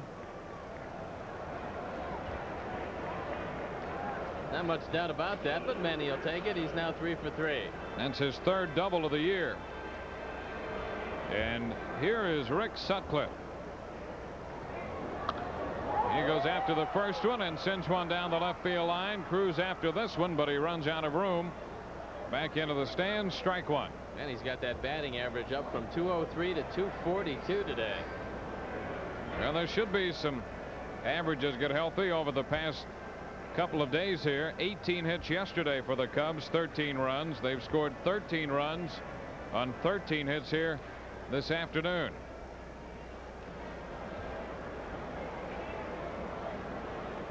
The 1-strike pitch. Swing and a miss, 0-2. As we mentioned the last time Sutcliffe was out there, he's had a bruise on his left hand, on that index finger, that has bothered his hitting a little bit. He did loop the single into right center in the first today. There's a little chopper to the right side. Doran makes the pickup. Trio's going to go to third. The throw to Davis in time. So Sutcliffe advances Trio over. He's at third with 1 gone. And we'll bring up the top of the Cub batting order, Bob Dernier.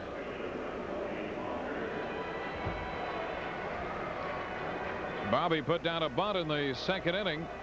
He is 2 for 3, or rather in the first inning when the Cubs sent 12 men to the plate. His second time up in that inning. So he has 2 hits. The bunt single and the line drive single into left in the third. Infield in, and Bobby takes the pitch in for a strike. Bobby said he's still feeling the effects of that spectacular effort in Cincinnati when he crashed into the wall in right center. He said the shoulder's fine, but he has still a little hip pointer. But he loves to see the left-handers on the mound. He has done a great job against them this year. The 0-1 from Meads, high. 1 ball, 1 strike. How many times do you see a team with 13 runs on the board in the 4th inning bring the infield in with a man at third? I just thought of that when I saw the infield in.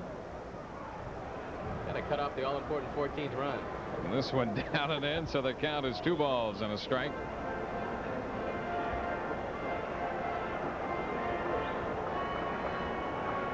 That bunt single for Dernier earlier today, his 2nd of the year. Bobby's 2 out of 3 in that department now.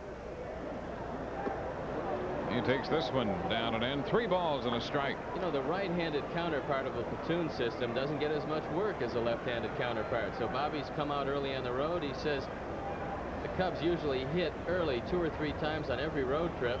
They'll get the field at 3 o'clock, and it really helps you stay sharp. 3-1 pitch. He lines this one into left field. That's in there for a base hit. Trio trots home from third. So Dernier comes up with an RBI single, his second run batted into the day, and his third hit. Fifth run off Meads, and now it's 14-6. Here's the pitch. And Bobby now has 16 RBIs. And he drives this ball hard into left field.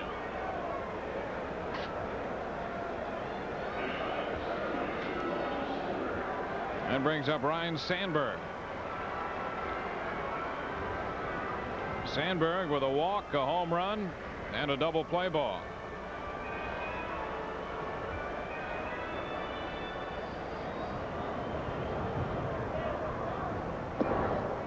And the pitch is in there for a strike. You know, I know how Rick Sutcliffe feels. I was once involved in a game with the Orioles, won 13-5. Leading 13-0. I got knocked out in the fifth inning, and I couldn't get through it to qualify for the win. Rhino takes this one too close. 1 ball, 1 strike.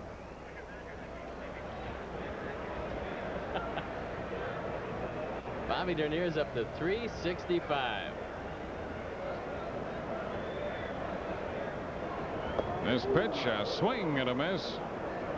So the count stands at 1-2.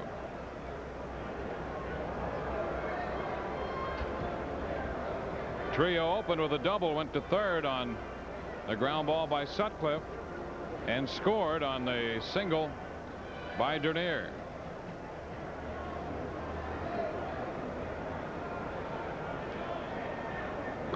There's a pop-up by Sandberg. Walling, the third baseman's getting the call down the line, and he makes the catch for the out. He almost didn't make the catch.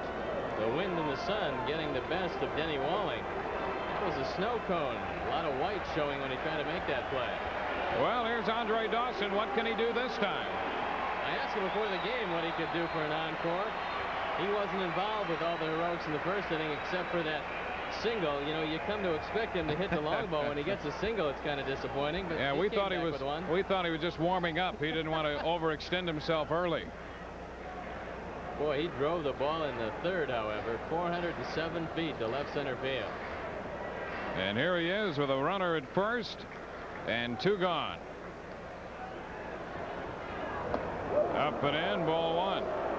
One thing that Gene Michaels said about Andre Dawson was you cannot intimidate him, that he's absolutely fearless up at bat. There's no reason to knock him down. He's got a reputation like Frank Robinson had. When you throw at him, he just gets more determined and hits the ball a little harder. And I think pitchers around the league are going to find that out.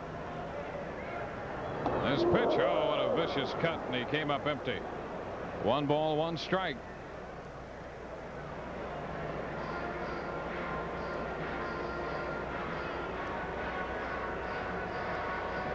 Dawson with that home run in the third, now with 54 runs batted in. He leads the league in that department. Another pitch close. 2 balls and a strike.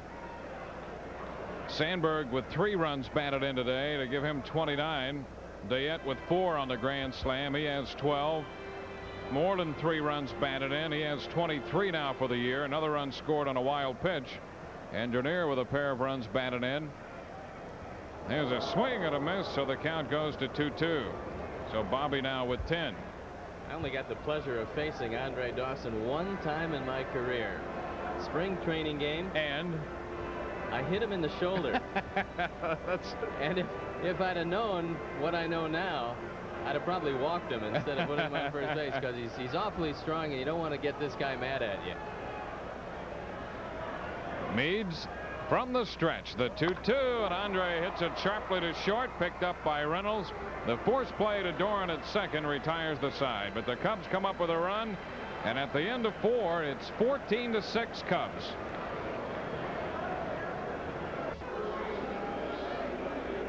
On to the 5th inning from Wrigley Field this afternoon with the Cubs out in front. It's a 14-6 ball game, and Glenn Davis leads it off here in the 5th, taking the first pitch low and outside, ball 1. Davis, nothing out of 2. Now the windup and the pitch by Rick Sutcliffe. That's ball 2, 2-0. Rick hoping to get through this 5th inning to at least qualify for a possible win here with this big lead. And he's had all kinds of trouble throwing strikes. 6 walks in 4 innings. This pitch lined into left field. That's a fair ball, and we'll head back toward the corner. Dayette cuts it off, but it's still going to be a double. Dayette kept the ball from going all the way back into the corner, but Glenn Davis pulls up at second with a 2-base hit. He's been swinging the bat extremely well lately for Houston. Yesterday he had a couple of doubles. Now he has a double here this afternoon. Ed Lynch is going to go back to work for the Cubs in the bullpen. 14th double of the year for Glenn Davis, and Rick Sutcliffe struggling to hang on. Here's Kevin Bass.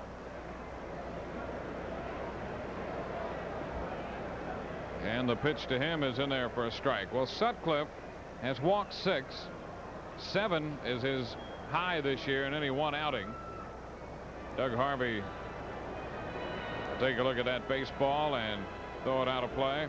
You know, from Gene Michael's perspective, it's your ace on the mound, the man who you look for to lead your staff, and you're going to give him every opportunity, barring a complete collapse, to get this win and maybe go to somebody else in the 6th. Here's the pitch. There's a strike in around the knees. Nothing in 2 the count. Well, the one thing, aside from all the good numbers Sutcliffe has put together, 7 wins, 2 losses, his earned run average 292 coming into this one, the one thing he has given the Cubs so far in the early stages of this year is innings pitched. He was 9th in the league in innings pitched coming into this one. Bass pops this one toward the line. Long run for Dayette, but he's going to be there and makes the catch for the out. Bass on an 0-2 pitch hits a fly ball down the left side. Julio Solano just now going to work in the Houston bullpen. So Davis remains at second with 1 out, and that brings up Jose Cruz. He's very dangerous, but especially in this situation, because he knows he's got a pitcher on the mound who's struggling with his control. And if Cruz can look for a fastball, especially away, he can easily take this ball out of the park, left and left center field. He's got good power to straightaway center. He's just been a good hitter for a long time at the major league level. Cruz takes one high, ball 1. He walked and scored in the 4th. He's now scored 1,000 runs in the major leagues. And Tim Walco, a fine Chicago area comedian, in the booth with us, appearing at Zanies tonight.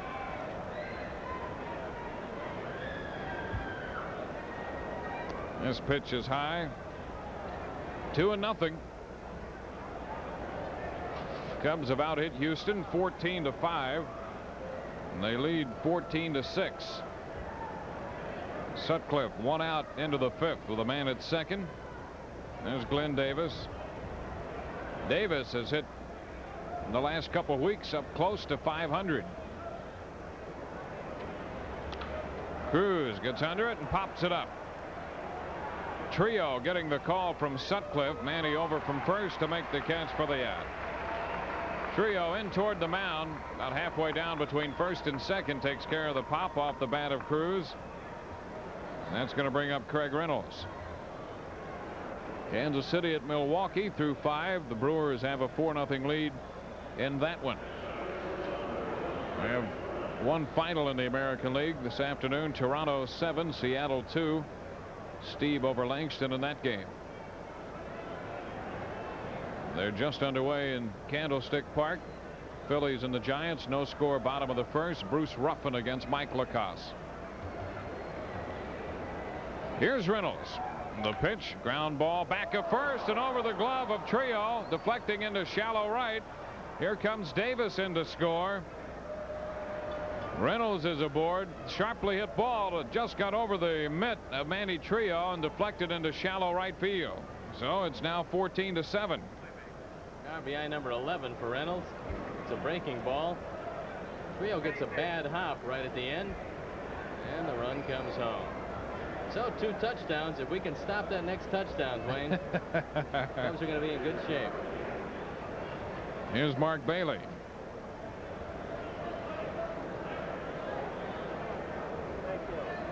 Bailey nothing out of 1 with a base on balls. Lynch continues to throw in the Cub bullpen. Bailey a big swing and a miss, strike 1. I'm talking about Bailey his last time up. It was just 2 years ago that he hit .265 with 10 home runs in 114 games, but then struggled last year. This pitch is wide, so the count is 1-1. Part of his problem last year was a little added weight. Played in 57 games with Houston, hit 176, 341 in 25 games at Tucson, but he's dropped a few pounds now. This pitch is low. It's 2-1. Well, if you add some weight and then can't hit your weight, you're in big trouble, and that's what happened to Mark Bailey last year. And an anxious Gene Michael trying to nurse Rick Sutcliffe through this 5th inning. Here's the stretch. The 2-1. Down and in. Jody can't find the ball, just off to the right of the plate. Now he does, and Reynolds remains at first. So the count on the number 8 hitter, Mark Bailey, goes out to 3-1. Paul Householder in the on-deck circle. With Solano throwing in the bullpen. So if Sutcliffe does not get Bailey, we'll see a pinch hitter next.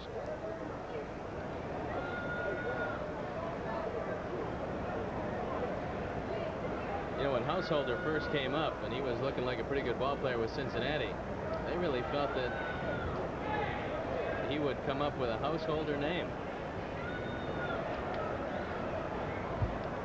Didn't work out that way, though. Cincinnati got rid of him. Here's the 3-1 pitch. Line drive into right field, a base hit. Reynolds will go to third. Dawson up with the ball. So Houston now with runners at first and third and 2 outs. Bailey picking up his first hit. That's the 7th hit. And now Householder will hit for Dave Meads. And Herm Starrett is on his way to the mound. And Herm now wants to talk with Jody Davis, talking perhaps how to handle poor Paul Householder, who's hitting .091. 1 for 6 with an RBI as a pinch hitter. There's a look at Eddie Lynch. A wild pitch and a home run. 2 gone here in the 5th inning. Runners at first and third with a run home, and here's Householder. He spent the last couple of years with the Milwaukee Brewers. Boy, at one point this fella had really put together some numbers in the minor leagues. He'd shown some pretty good power, good speed. Initially came up with the Reds in 1980. Spent part of the 81 season with Cincinnati. In 84, Cincinnati, and a stop in St. Louis, and then 85 with Milwaukee. And a foul ball right back into the screen. Strike 1. He had a couple of pretty good power years. He hit 20 home runs in the minor leagues in 79, 19 with Indianapolis in 1981 when he hit 300, and stole 33 bases that year.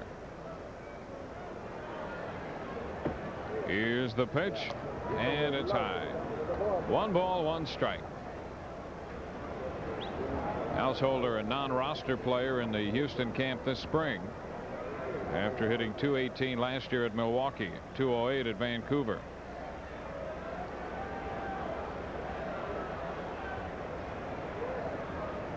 The 1-1 pitch into the dirt. A great stop there by Jody Davis to save a wild pitch. I think if Gene Michael can get this last out of Rick Sutcliffe, we're going to see Eddie Lynch come out in the 6th inning. This has been one of those afternoons that Rick Sutcliffe would like to forget. It's been a battle for him from the first pitch of the ball game. Here's the 2-1. Swung on a pop-up foul. Backing out of play. So the count is 2-2. And of course the Astros know that Sutcliffe is struggling, and they know that he wants to get this final out here in the 5th to qualify for the win. So they feel the tension as well here. 2 men on, 2 men out. They've sent Householder to the plate to pinch hit, and the count has gone to 2-2 on him. Sutcliffe delivers, and Householder takes strike 3 call to retire the side. Houston with a run in the inning on 3 hits, 2 left. Bottom half of the 5th coming up. It's now 14-7 Cubs. Well, Rick Sutcliffe has worked 5 innings with the Cubs on top 14-7. And as we move into the Cub half the 5th, the Astros have a new pitcher, the right-hander Julio Solano. Boy, is that a picture postcard? Just a beautiful day here in Chicago. Very low humidity, the wind blowing out. Comfortable 75 degrees at the ballpark. And Julio Solano on the mound. 4.76 ERA, his 11th appearance. Jody Davis will lead it off against Solano. And the first pitch is up and in, ball 1. Cubs should know Solano by now. They've seen him in every game of this series. Right-hander featuring the fastball and a forkball. The slider now a little bit more than in the past. There's a strike. It's 1-1. As a matter of fact, coming into this series, Hal Lanier was very encouraged by what he had seen in recent outings from Solano. This pitch is a little low, so the count is 2-1. And as you know, with Charlie Kerfeld winding up in Tucson early this year, the Astros were looking to fill a spot on that staff, and they were hoping Solano might be the guy. There is ball 3. It's 3-1 now. Solano, no record on the year. 27 years old, out of the Dominican Republic, and he has fallen behind Jody Davis.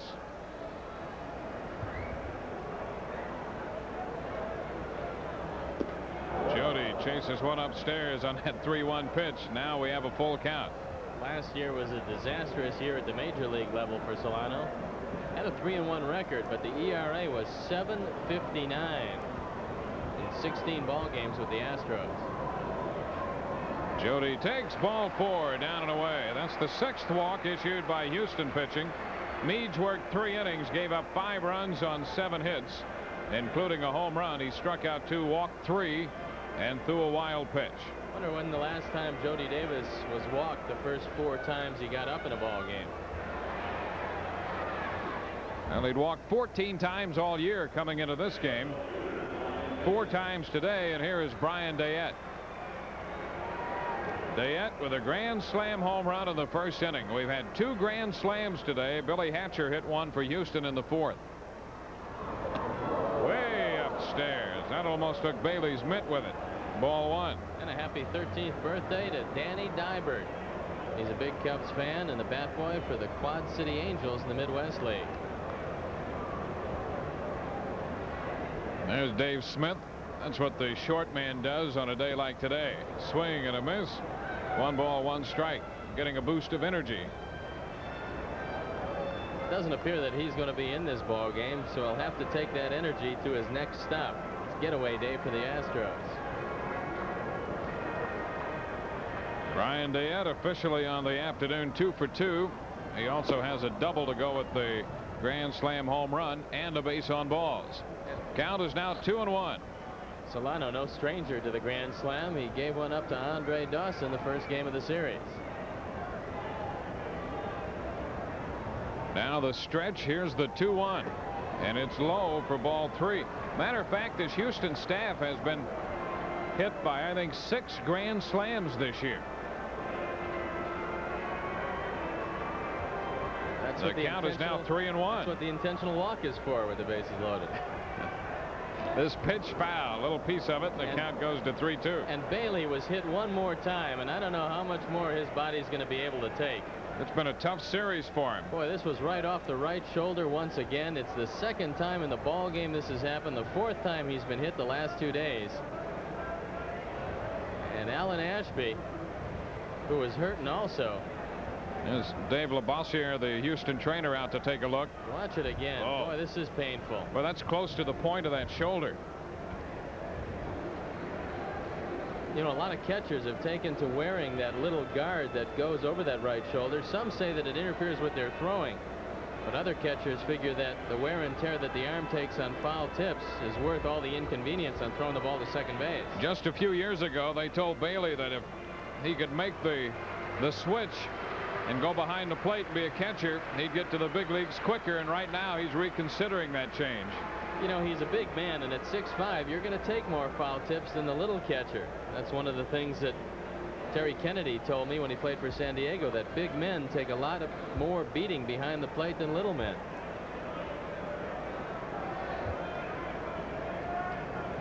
All right, Bailey back there now. A full count on Dayette. And there's ball 4 down and in. So the Cubs have drawn a pair of bases on balls here to open the bottom of the 5th inning against Julio Solano. 2 men on with nobody out for Keith Moreland, who homered in the 1st inning, drove in a run with a fly ball to center in the 2nd, and single home a run in the 3rd. So Keith with 3 runs batted in now, 23 on the year.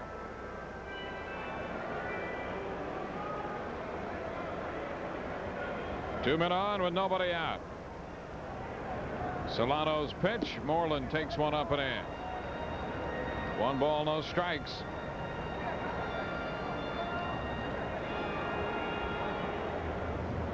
Moreland came into this game with a 6-game hitting string, so that's out to 7. There's a roller foul. The count goes to 1-1. A 9-run 1st inning for the Cubs this afternoon. They sent 12 men to the plate. They hit 3 home runs in the 1st inning. A grand slam by Dayette, a solo shot by Moreland, and later the home run by Ryan Sandberg with 2 men on. This pitch is up 2-1, and Dawson hit the home run in the 3rd inning. So for the 5th time this year, the Cubs have hit as many as 4 home runs in a game. Nepper, Meads, now Solano.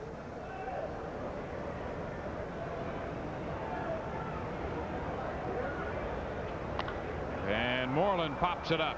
Reynolds, the shortstop, out into shallow left center for it, and he makes the catch. Boy, there's nothing comes easy today with that wind. And Moreland pops to Reynolds. Now we saw Billy Doran have some problems with a pop-up early in the ball game. Denny Walling had some problems at 3rd. And with the bright sunshine and the wind blowing out, we've got to be very careful to make sure on pop-ups. There's Sean Dunston. Sean is the only man in the Cub lineup who has not been on base today. Sean has flied to center, struck out, and flied out to right. That wind was up around 15 miles per hour when we started play this afternoon. Looks like it's a little more brisk right now. The flag's really standing on end on the scoreboard in center field. Here's Sean. Jody Davis at 2nd. Brian Dayette, the runner, at 1st. Dunston hits it on the ground to 3rd. Walling to Doran. Out there. Safe at 1st. Or they just about messed up the force play at 2nd base. Dayette force 5-4 as Dunston reaches on a fielder's choice. Good play by Billy Doran. This ball almost wound up in right field. Ball's hit hard, but right at Walling. And now a tough throw takes Doran off the bag. Dayette does his best to get a piece of Doran, and Dunston's speed gets him in at 1st base. This gives the Cubs another out. Watch it one more time. Tough play by Billy Doran. And to go back and retouch the bag at 2nd. Meanwhile, here is Manny Trio, 3 for 3 and up to 242 for the year.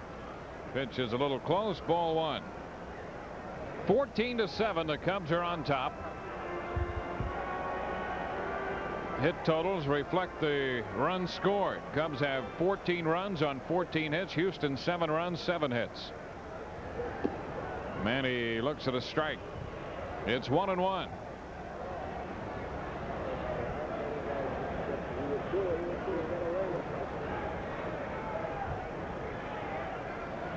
Trio, the number 8 hitter, with runners at 1st and 3rd. Sutcliffe is on deck.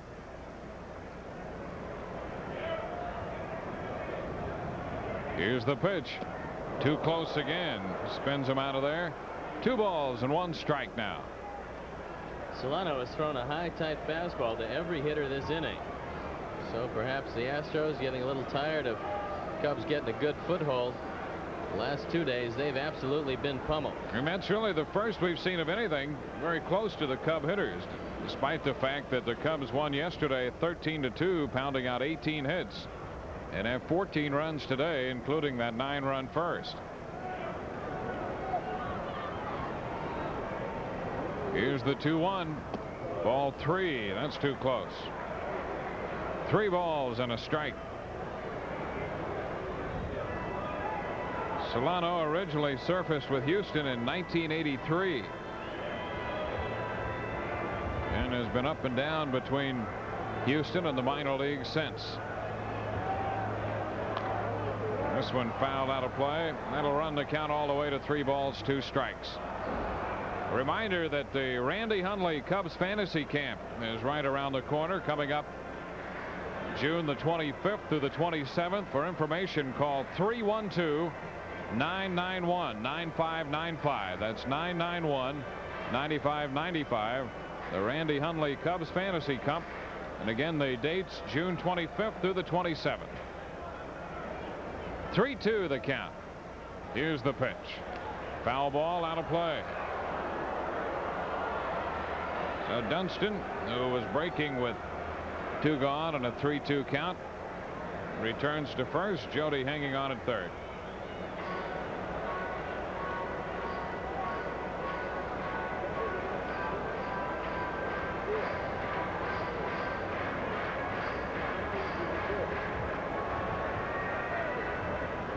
Solano all set.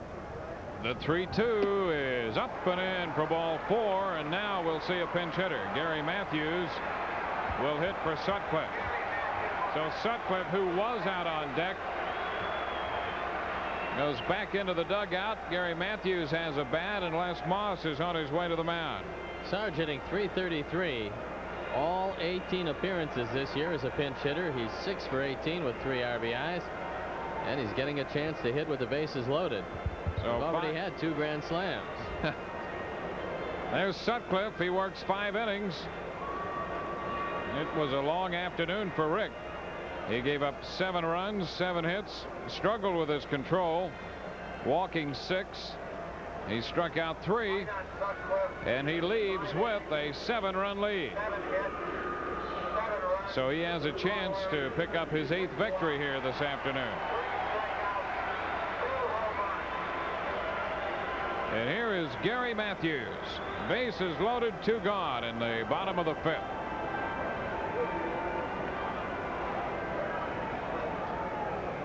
The pitch, Matthews on the ground by Walling and into left field.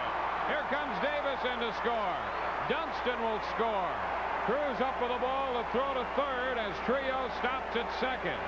Matthews got one just to the left of Walling. I thought Walling was going to make the play, but the ball got by him. Sharply hit, and here it is again. Tough to see the ball sometimes. This ball just hops over his glove. So far, no ruling. And they give him an error, so no RBIs for Matthews. The 2 runs count, and the fans here do not like the decision of the official score. So the Cubs pick up 2 more runs. It's now 16-7. And here's Bob Dernier. Bobby up there with 3 hits on the day and 2 runs batted in. The pitch is a strike call.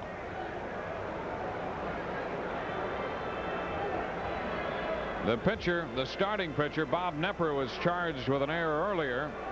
Now Walling charged with an error in this inning. 2-run score. There's a ball low to Dernier. Now the count to Bob stands at 1-1. His average up to .381 with the 3 hits. He has 3 home runs and 10 runs batted in for the year. This one a little close, so the count to Dernier stands at 2-1. This is the 3rd time this year that Dernier has picked up 3 hits in a game.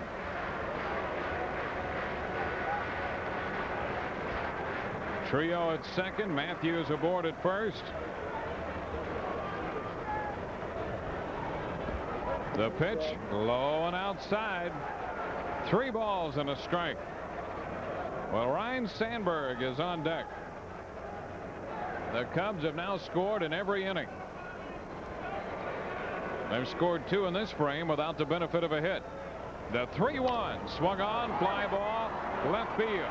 Cruz coming, still coming on the run, and he makes the catch as he trips Reynolds in the process to retire the side. Dernier out to the left fielder, but the Cubs come up with 2 unearned runs in the inning, and at the end of 5, the Cubs are on top 16-7.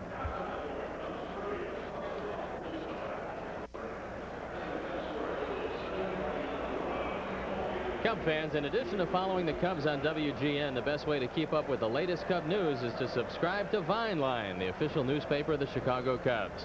Vine Line delivers 12 monthly issues for only $15.95. It's the ultimate source of information for every Cubs fan.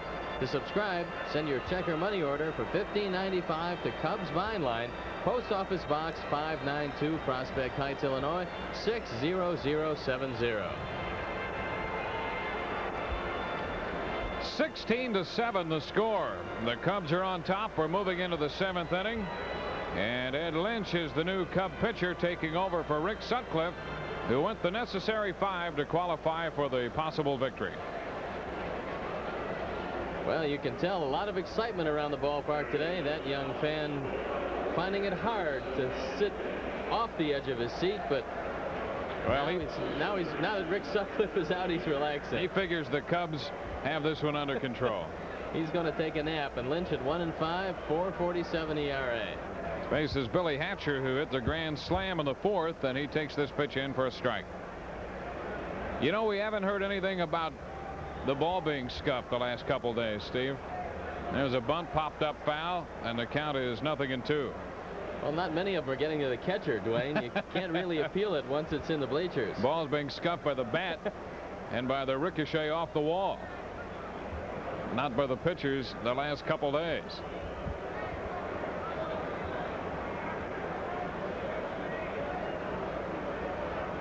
This one is too low. 1 ball, 2 strikes.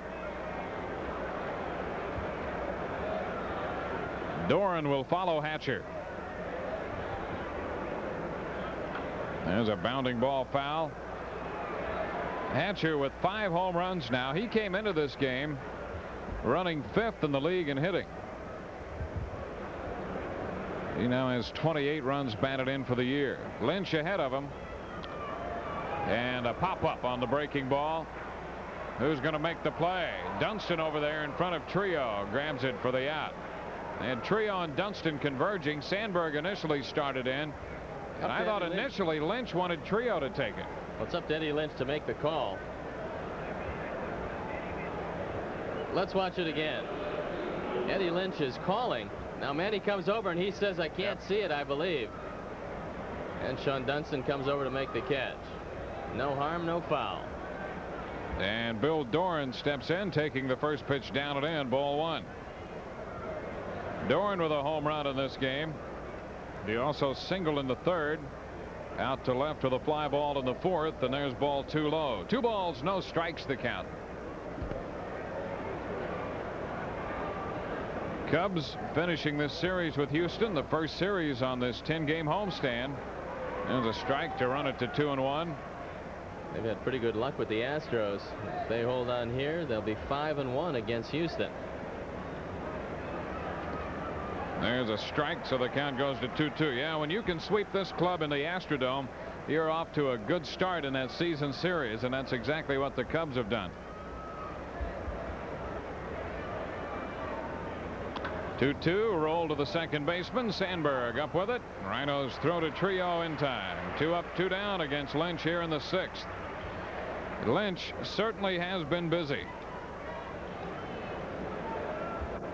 This is his first appearance here in June, but he was busy in May. As a matter of fact, he pitched almost every other day in May. Here's Denny Walling. Walling 0 for 2 with a base on balls. And the pitch is in for a strike. Cubs had the 2nd best record in all of baseball in May. Check swing and a foul ball at the feet of the catcher Jody Davis. 2 strikes. And they came into this game with the 2nd best team earned run average in the National League. 372. Houston 3rd, 394. So what do you do when you get these two staffs together. This pitch foul, out of play down the left side. So the count is still 2 strikes. You wait for the wind to blow out, and then you pummel the pitching staffs is what happens. You know, one of the reasons for the ERA, runs scored here. One of the reasons for the ERA being down, in fact, the team is pitching well, but also it's been cold at Wrigley Field. Wind's been blowing in most of the time. Check swing foul, out of play down the left side again. I think you're going to see things change a little bit. This is a tough park to ever be in the top 5 in the National League in pitching, because if it does get warm, and it's been just that the last couple days, tough to keep the ball in the park. You're going to see a lot of runs scored, and you just hope to outscore the opposition. The Cubs have the luxury of having a whole lot more power than most of the teams that come in to play them. There's a pitch wide, so the count is 1 ball, 2 strikes now. Ed Lynch in relief of Sutcliffe. There's a foul ball back and out of play. So the count holds at 1 ball and 2 strikes on Denny Walling. It was with this park in mind, you have to keep the ball down, but we saw in the home run that Cruz hit here the other day to decide the game, even when you keep the ball down, there's no guarantee that things are going to be all right. If a guy hits a pop-up with anything on it, with the wind blowing out like it is today, there's a real good chance of going out of the ballpark. Time called here. A 1 ball, 2 strike count.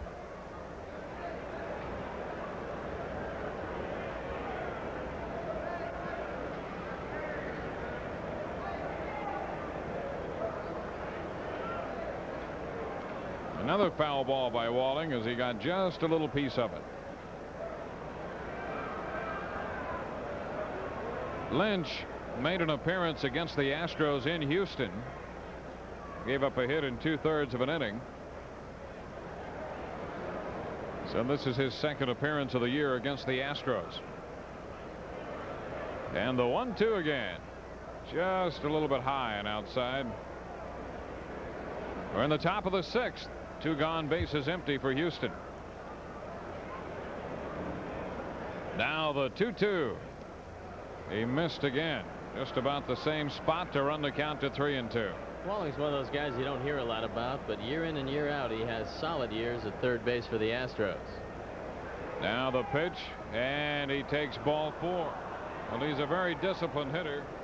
Not only can play third, but first. The outfield is initial position.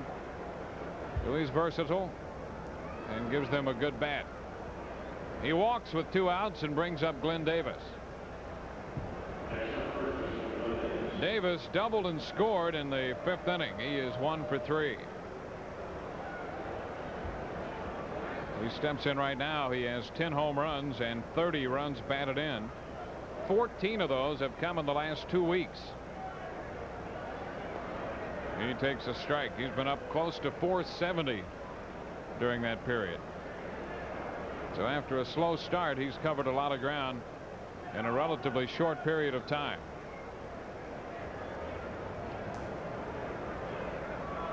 He drove in 101 runs last year and hit 31 home runs. Just 26 years old. There's a pitch low, 1-1. He's a worrier up there, and Dennis Menke said he just stopped thinking. That's the reason why he started hitting. He was thinking about his hands and the way his feet were placed and what type of stride he has. But he's a powerful hitter. This pitch is in there for a strike. Well, they dropped him down in the order for a series, and that seemed to relax him a little bit. And he tried to reduce it down to see the ball hit the ball. And he is out on strikes, jabbing at that one to retire the side. No runs, no hits, no errors, 1 left. Bottom of the 6th coming up. 16-7 Cubs.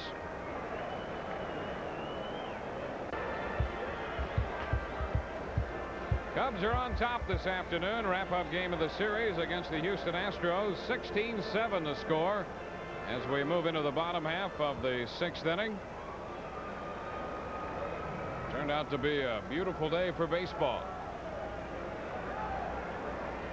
Here's Ryan Sandberg to lead off the bottom of the 6th inning with Steve Stone and Arnie Harris. This is Dwayne Statz. Cubs have scored in every inning. They picked up 2 unearned runs in the 5th. Now Sandberg up there hitting .284 on the year, facing Julio Solano. The pitch is down and in, ball one.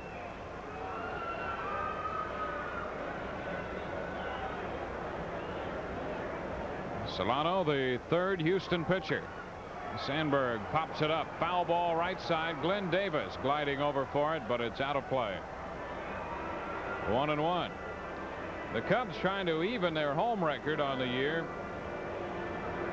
They're looking for their 30th victory overall, and this would be number 12 at home.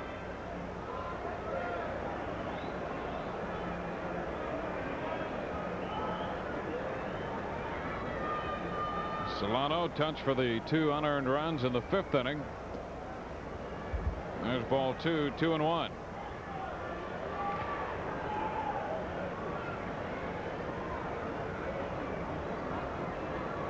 The 2-1 delivery is low and away. Sandberg checking in time. Dick Stello saying nope at first base. He held up. 3-1.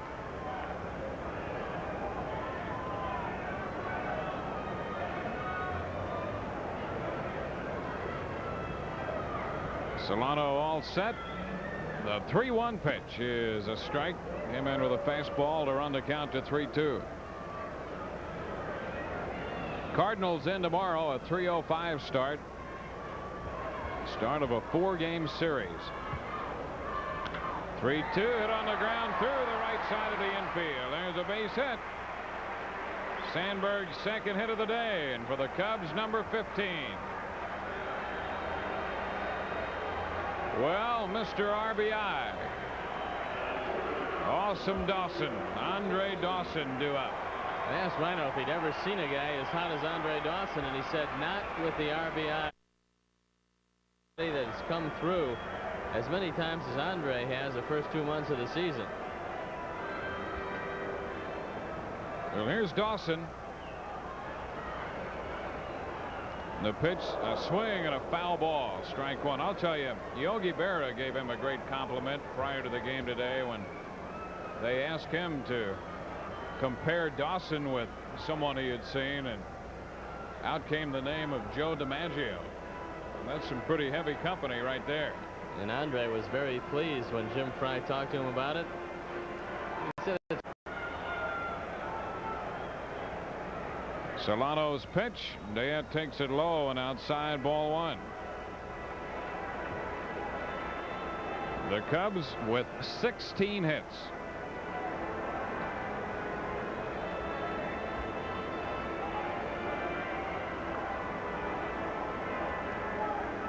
Sandberg at third, Davis at second. Now Doug Harvey wants to take a look at the ball. I believe. Nope. Going out there to do a little housekeeping. He wants a clean householder. You're still working, aren't you? Jack, does he do this all the time over here? Huh? All the time, huh?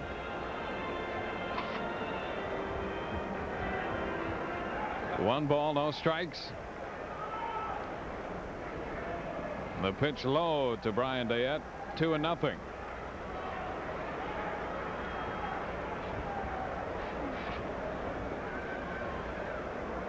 Dayette with a chance to pick up RBIs 5 and 6 on the day. He waves through this one, and the count is 2-1. Unhappy with himself. Got a pretty good pitch to hit up where he could handle it. He hasn't been facing the right-handers too often, so he'll have to adjust to the breaking ball moving away from him. There's a foul ball out of play, slicing into the stands. 2-2 the count. Well, the Cubs have scored 16 runs today, and Andre Dawson has only 1 run batted in, that on the solo home run in the 3rd. But Dayette with a grand slam home run in the 1st inning started the charge. Here's the 2-2. Brian takes ball 3. You don't usually look at it in a game like this, but Julio Solano is going to his face and standing on the mound, and you can't do that. Umpire noticed that. They put him on first base with ball 4. Here's the 3-2. Ball 4, low and away. So another walk. That's 4 issued by Solano in the inning and a third he's worked. The bases are loaded, and Keith Moreland is on his way to the plate. Well, here's another situation with the bases loaded and 1 out, and the right-handed power hitter in Moreland up there. Keith homered in the first. He has 3 runs batted in for the afternoon. They had a grand slam in the first. Hatcher a grand slam in the fourth. Now, it's been a couple innings since we've seen one. Moreland takes it upstairs. Ball 1. Gene Michael told Keith Moreland, everybody's working you away, and you got to be willing to put your head out over the plate and look for the ball outside. Eventually, then you'll start seeing the fastball inside, and that's the pitch that you can rip. There's ball 2, low. 2-0. And Bailey wants another baseball from Doug Harvey.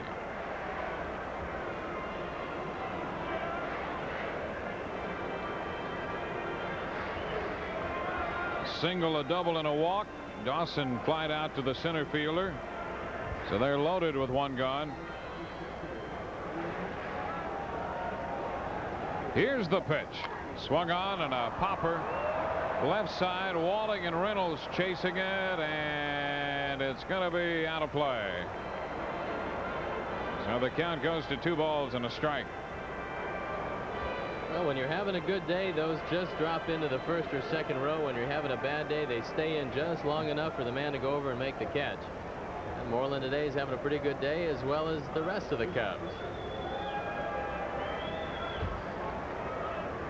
Well, everybody's gotten into the act in one way or the other. After Dunston reached on the fielder's choice in the 5th, he scored a run. So in one way or another, everybody's been involved. Now the stretch. The 2-1 pitch. Swing and a foul ball back into the top of the screen. 2-2. Moreland's thinking about that pitch. It was right up where he could get a good look at it, right around the Cubs logo.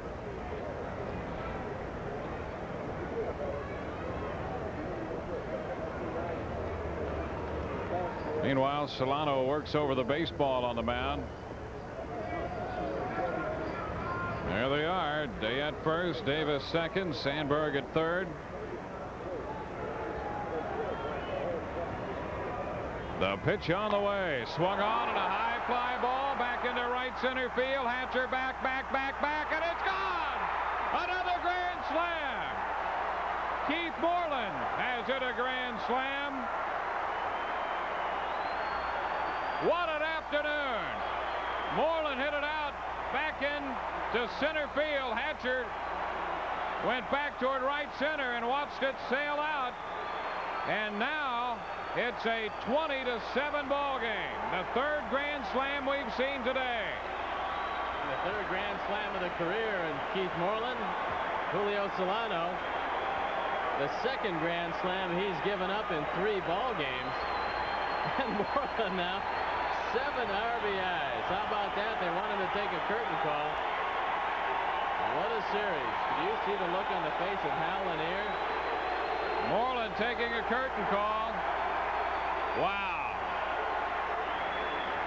2nd grand slam for the Cubs today. And here's Sean Dunston. First pitch up and in, and Dunston ducks it and steps right back in. One more of those, we'll see our first warning of the day, I believe. Here's the pitch, a swing and a high foul, back and out of play. Let's watch it again. First grand slam since 1984, August 5th. Moreland takes it opposite way, gets it up in the wind. May 7th, 1982, Village Gibson. The 5 home runs in the game are the most by the Cubs since... Here's the pitch to Dunston. Ground ball deep short. Backhanded by Reynolds. Long throw. Not in time. That'll be a base hit for Dunston. So Dunston has an infield hit. They just keep on coming. That'll complete the parade. Every Cub has got a base hit at least, including Rick Sutcliffe, who started this game. And let's watch it again. Games in April of Reynolds backhands the ball nicely, but he can't get it across the infield in time to get Sean Dunston. The What a day Cubs for the Cubs. have hit 5 home runs today. Look at that for the series. Wow. Oh, man. August 6, 1986. Now here's Manny Trio, and he pops it up. Right side, that ball drifting back into right, and Kevin Bass makes the catch on it. There are going to be all kinds of notes coming out of this game. Wow. Keith Moreland with 7 runs batted in. For Dunston, 1 out ago. Now Ed Lynch will hit. He becomes the 8th Cub to come to the plate here in the 6th inning. This is unbelievable. 20 runs for the Cubs this afternoon. The pitch to Lynch is in for a strike.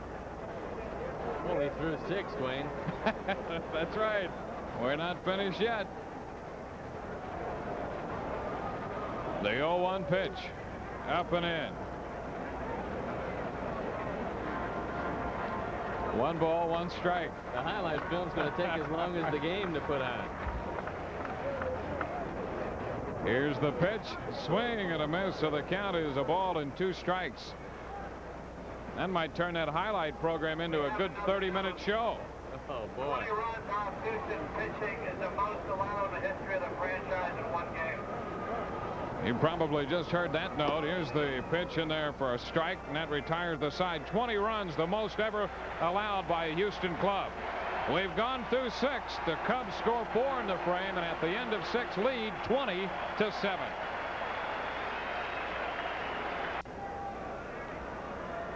With Steve Stone, Harry Carey back at Wrigley Field. There you see it. 20-7. The Cubs have scored in every inning. There's the look that a man has when he gets a hold of some bad bratwurst, Terry. And there's some changes. Dayan moves to right field, replacing Dawson, who's had the rest of the day off. And Martinez is playing in left field. And at short, Paul Noce is playing short and places Sean Dunston. Here's Kevin Bass to lead it off. Ball 2, 2 balls, no strikes.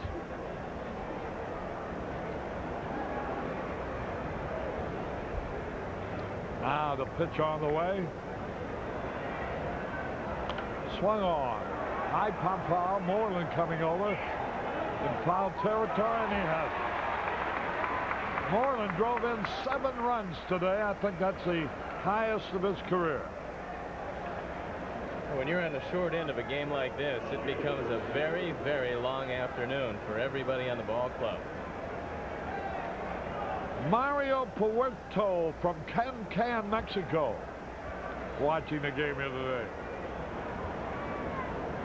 1 out, nobody on. And here's Jose Cruz fouling it off. 1 out.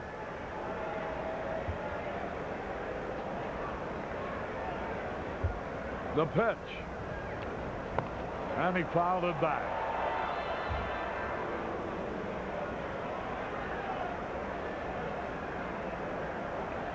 Good well wishes to Brad Severson of DeKalb, Illinois.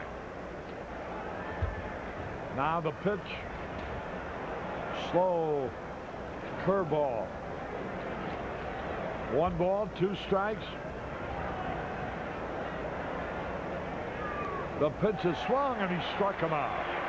Cruz goes down swinging. That will bring Craig Reynolds to the plate. He's 1 out of 3. Boys are here from Bristol Seafood in Oak Brook.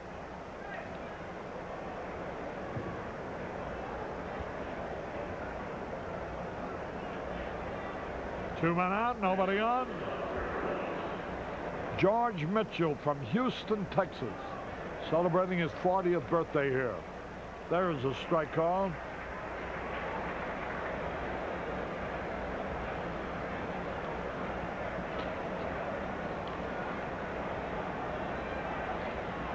Now the pitch. Swung on. There's a high fly ball. Going to be caught.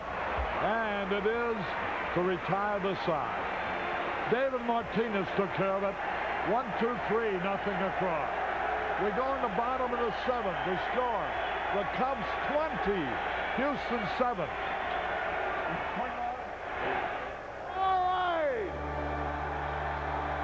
Let me hear ya. A 1, a 2, a 3.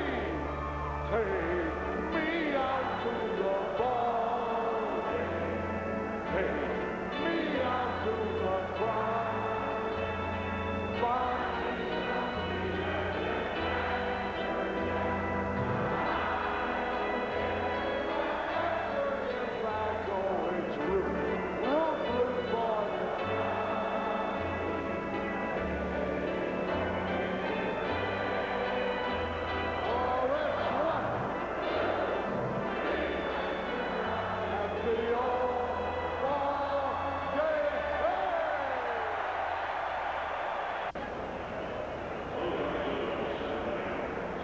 We want to congratulate Art Cook in Indianapolis, retiring from teaching after 37 years today.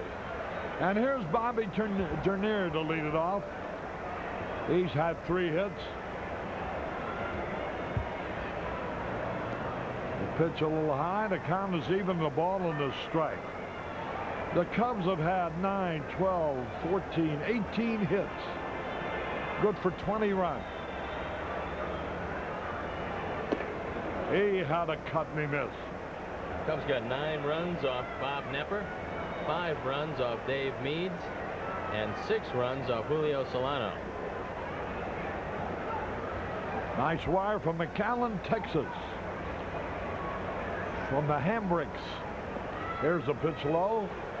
2 balls, 2 strikes.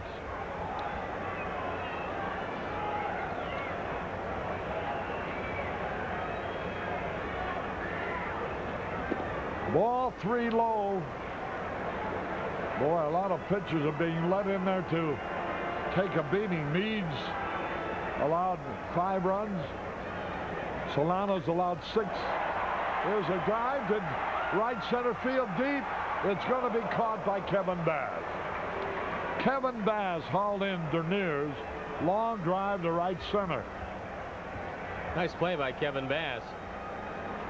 Over the shoulder catch. Got a good break on this ball. Wind blowing it to the stands, but Bass right in front of the ivy makes the catch. Here's Ryan Sandberg. He's had 2 hits today, including a homer with 2 men on. Solano's pitch. A little bit in over the inside corner at the knee. Milwaukee won his 5th in a row today, knocking off Kansas City 4-2. Boy, that Milwaukee team plays in streaks. They win 13, they lose 12, they win 5. 1 ball, 1 strike. A little bit low. 2 balls and a strike. Bottom of the 7th.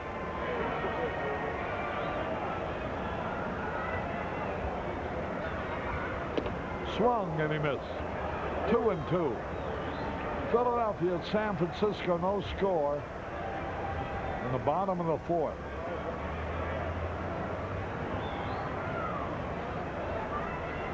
Now the pitch. Ball outside, ball 3.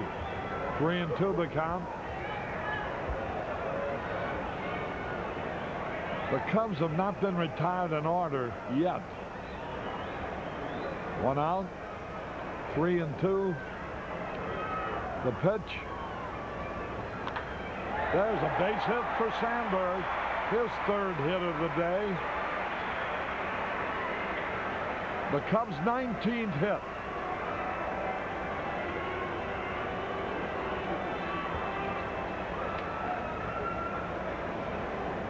Paul Noce hitting for the first time.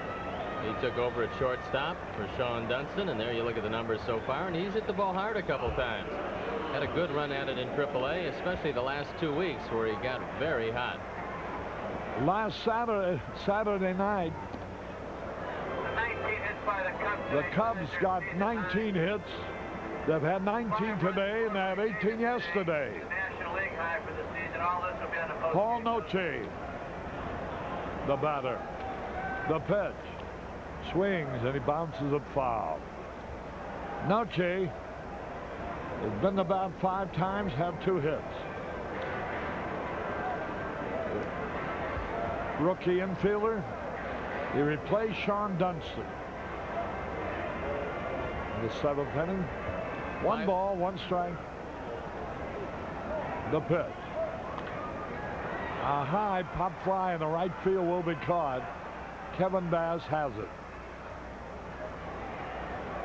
2 gone.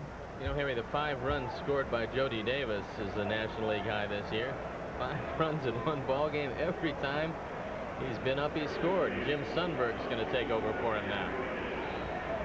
Jody walked 4 times in a row and scored, and then doubled in the 6th and scored. Here's Sundberg.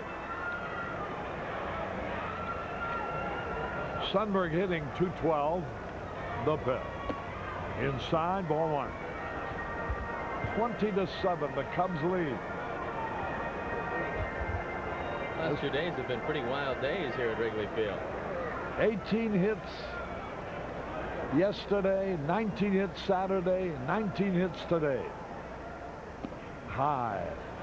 Well, nobody knows what's going to happen in this 4-game series starting tomorrow night, but the Cubs were never hitting better. 2 balls, no strikes. Here's the pitch on the way. Swung, and he missed. Jim Sundberg, veteran receiver.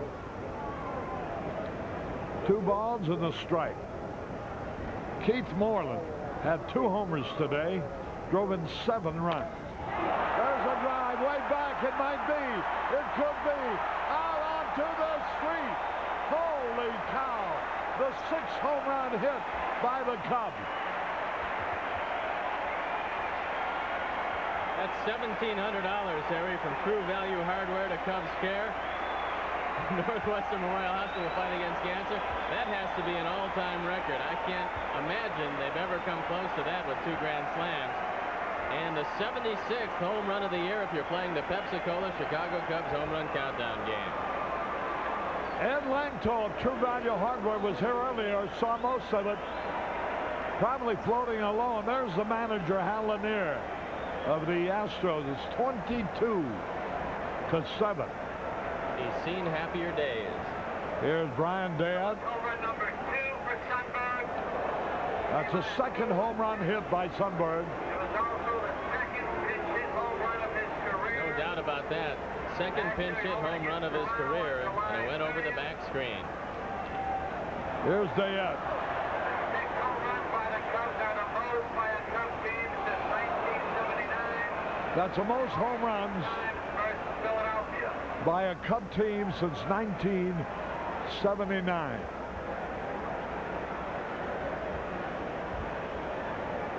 Look at that scoreboard. Would you believe it? Not an ought on it. Yes, there is. Houston ought to have stayed home today.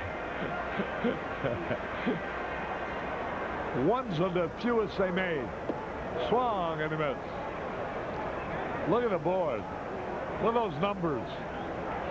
They should add up to 22.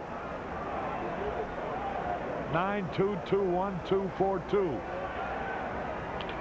Oh, he didn't mean to swing. A ground ball that gets away from the first baseman. And let's see what they're going to call out. The first baseman was out of position. And they caught it in there. It's hit off the end of the bat. He doesn't mean to swing, and then Glenn Davis boots it almost into the dugout. Off the left foot. Gets decent hang time on this one, and Dayette is in at first base. Might as well have given him a hit on that. Preserved the perfect day. 3 walks. The grand slam, a double. And here's Keith Moreland now.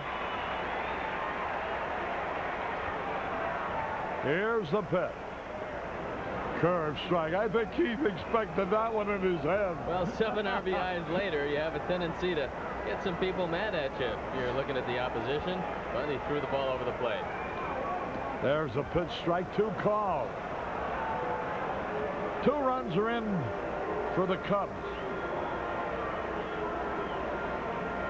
The 8 home runs in today's game. The pitch. equals a major league record. Struck him out. Moreland caught out of strikes. 2 runs on 2 hits. 1 error, 1 left. At the end of 7 innings, the Cubs 22, Houston 7.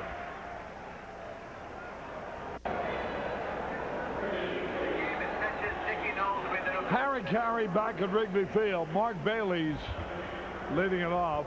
We have Dickie Knowles, the new pitcher for the Cubs. Knowles 3-1, 4.32 ERA, his 21st appearance. He'll be throwing to Jim Sundberg.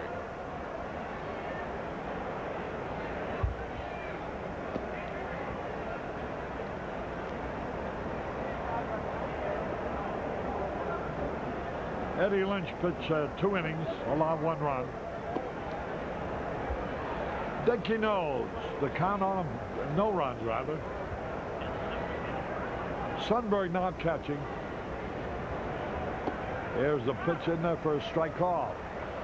Sundberg behind the plate. He had a homer to his credit.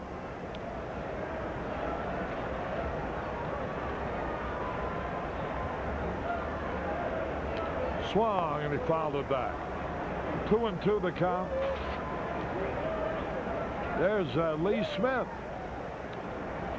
limbering up with the bullpen. You got to get him an inning or so just to make sure that he's sharp for St. Louis. So he'll probably be coming in, pitch the 9th inning, or maybe just getting a workout. He hasn't been throwing the ball too much lately. Now the pitch. Ball 3. 3-2. Len Barker started today for Milwaukee.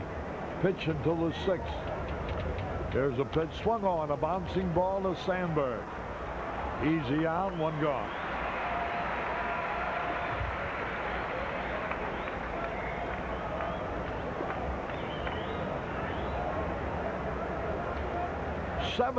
All 7 runs by Houston was made off of the starter, Rick Sutcliffe. Terry Poole now pinch hitting. And so that'll be it for Julio Solano, who gave up 8 Cub runs. Terry Poole back for Solano. Poole.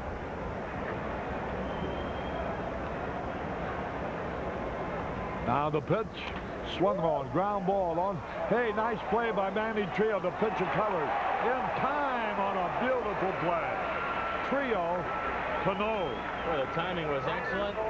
And this was a good, firm toss by Manny Trio. Watch it again. Going to his right. He backhands the ball. Now the toss is all important, and he makes it firm. Gets it there ahead of Dickie Knowles. Lets him get his footwork righted. This is a well-executed 3-1 put-out. 2 men out here in the 8th inning. And that will bring up Billy Hatcher. He swings and he fouls it off.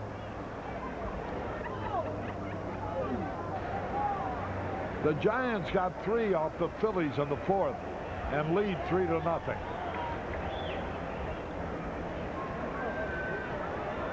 Here's a pitch, swung and foul. The Cardinals play tonight in Cincinnati.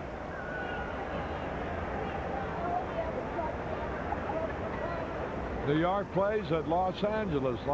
The Dodgers beat the Mets yesterday. There's a pitch high.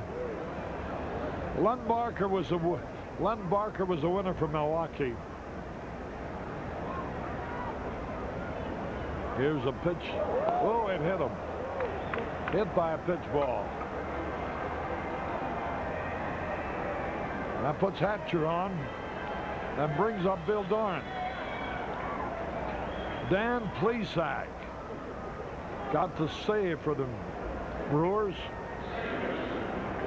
And Mark Gubbaza It's a loser for Kansas City. 2 out. Here's Doran. Strike call. Lynch worked 2 innings, didn't allow a hit or a run. Walk 1, fan 2.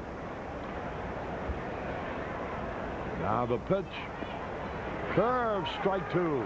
Smitty's had a tender shoulder. That's why this is significant. If Gene Michael puts him in the ball game, we'll know if he's all right. Now ready to pitch. He fouled it off. Sundberg shaken up.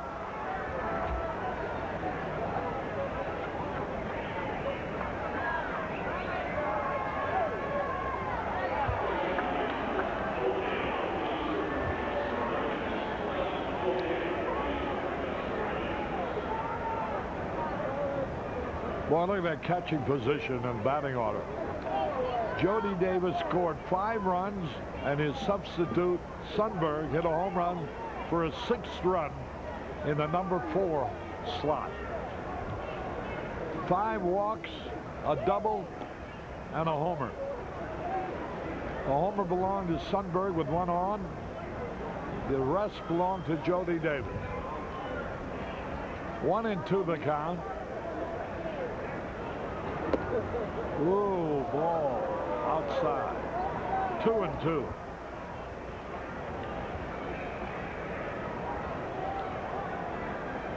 We're in the 8th. The pitch. Outside, ball 3. 3-2.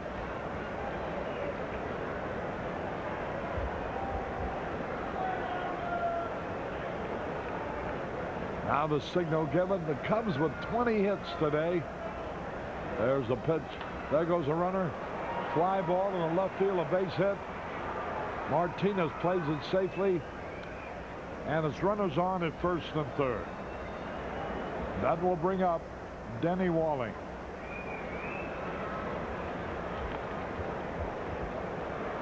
Third hit of the day for Bill Doran. He's been one of the bright spots for the Astros. The Cubs have hit the most home runs they've hit in any game this year, the most since 1979, 2 grand slams, and have had 20 hits, the highest total of the year.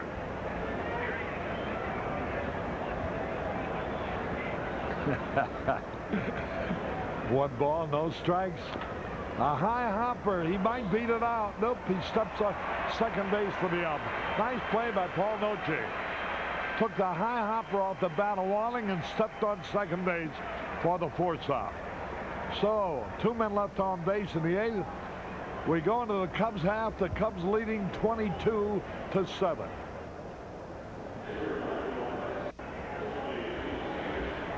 Harry Carey back at Wrigley Field. Arnie, I got a question for you. What will Budweiser's play of the game be? Oh, the first grand slam. I think you're right. Larry Anderson is on the mound. He's going to be the 4th Astro pitcher. He's going to try to be the first who doesn't give up any runs. The Cubs have scored in every inning. And you can see his numbers for the year. 4-2, 4.18 ERA. 22nd appearance, 28 innings, 22 hits, 13 earned runs on 2 homers. Walked 15, struck out 32. Chuck Jackson in center field. You know, Andre Dawson robbed him of a hit yesterday, Harry, and he came up to me and he said, will you tell Andre Dawson to get that red S off his chest? He says, he's killing me. I'm a rookie trying to make a living. Andre's taking away my base hits. That was that diving catch that he made in right field. 19,725 paid. Cubs of average almost 21,000 per game. An average which will go up in the next 4 days with the Cardinals in town. There's Phil Garner playing second base. Place of Bill Doran. Garner at second. Larry Anderson pitching. Chuck Jackson in center field. Dave Martinez leading it off. 1-1 the count. There's a bouncing ball right to the first baseman, easy out. One gone. Best seat in the house.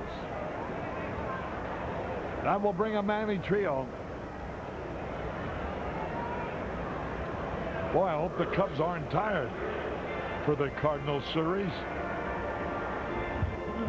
Well, it'll be the Cardinals who are playing tonight and have to come in for that day game tomorrow. Yeah, but 18 hits yesterday, 20 hits today, 19 hits Saturday night. There's a strike call.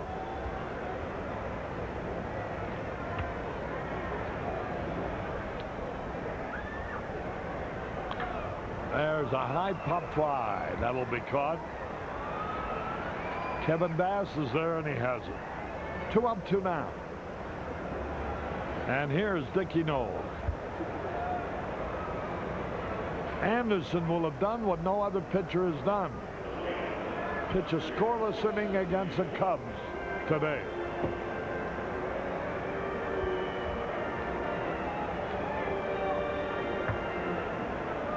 There's a strike call. Sutcliffe worked the first 5 innings. He'll be the winner.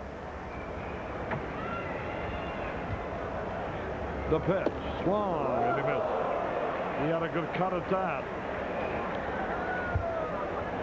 Lynch worked 2. Dickie Knowles worked 1 so far. 1 ball, 2 strikes. Sutcliffe will be the first pitcher in the National League to win his 8th game. And his team turned around for him after not scoring 2 ball games against Atlanta, putting 22 on the board today. He struck him out. The Cardinals play tonight against Cincinnati. The Cubs here in the 8th inning, who open a series with the Cardinals tomorrow afternoon at 3 o'clock, don't score, and at the end of 8, it's Cubs 22, Astros 7. Harry Carey and Steve Stone at Wrigley Field. The last time the Cubs scored 22 runs in a ball game was 1979. On that occasion, they lost. That's a game the Phillies beat them 23-22 on Mike Schmidt's home run. Strike 2 on Glenn Davis. 22-7. There's the pitch a little bit outside. 1-2 the count. Ball game over 3 hours old again. You don't mind when you're scoring 22, though. Here's a pitch swung on line. It's a fair ball in the corner. Another double for Glenn Davis. I think that is his 15th of the year, if I'm not mistaken. His 4th double in 2 days. And you're right, Harry. 15.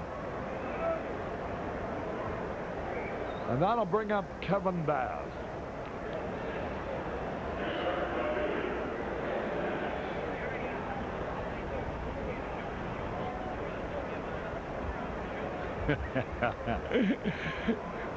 Be sure to stay tuned for the postgame show. It may take 3 hours or 4 hours to show you, but all the action of the Cubs scoring will be repeated. Here's Kevin Bass, the pitch. Strike off.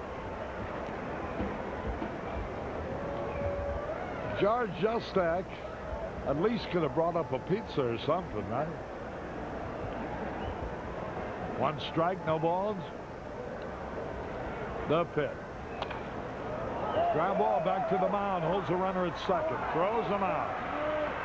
Made a nice stop. That should have been a base hit. And Kevin Bass is hitless, 0 for 4. And he was hitless yesterday, 0 for 4, after breaking up the first game with a 3-run homer off Jamie Moyer. That's the game in which Jose Cruz drove in the winning run in the 10th inning. He's up there now.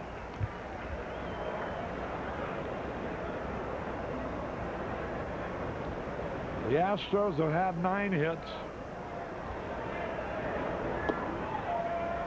1 ball, 1 strike. Boy, I go back to the first inning. They had 2 runs in. had 2 men on when Jose Cruz hit a line drive back at Sutcliffe for a double play. Foul out of play. Who knows what might have happened in that first inning otherwise. That one play probably earned Rick Sutcliffe his 8th win because his team came back with 9 in the first. 1 ball, 2 strikes. The pitch. A little bit inside. 2-2. I remember Sundberg when he first broke in the American League, and he was a fine defensive catcher. 2 balls, 2 strikes. Lined in the left. It is a foul ball. You know, Harry, he's got a string of gold gloves to prove it. Year after year, they rated him about the best there was in the American League. Then Bob Boone came over. Jimmy got a little bit older. Went to Kansas City, wasn't quite as effective, but he's still a quality defensive catcher. 2 balls, 2 strikes. The pitch. Sandberg will throw him out, and does. And that brings up Reynolds with a runner at third. Dickie Knowles. There is no save in this game. The Cubs have been too far ahead. And nobody pitched 3 innings either, other than the starter will be the winner, Rick Sutcliffe. Rick will be 8-2 for the year now. The pitch. Strike call. The shadows from the stands have almost reached home plate, even though this game started at 1:20. Just in time for the ground crew to come and clean up after the ball game. And the pitch to Reynolds. That evens it up.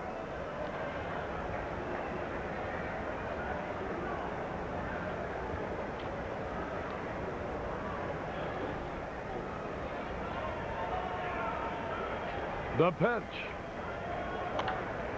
Fly ball, deep left center. Dave Martinez, and the game is over. The Cubs win. The Cubs win by the score of 22-7. We'll be back with the totals in a moment.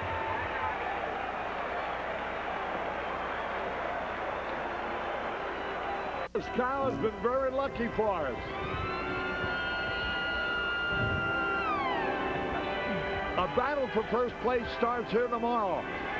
When the game starts, the Cardinals will either be 1 game ahead or 2 games ahead, depending on what they do tonight in Cincinnati.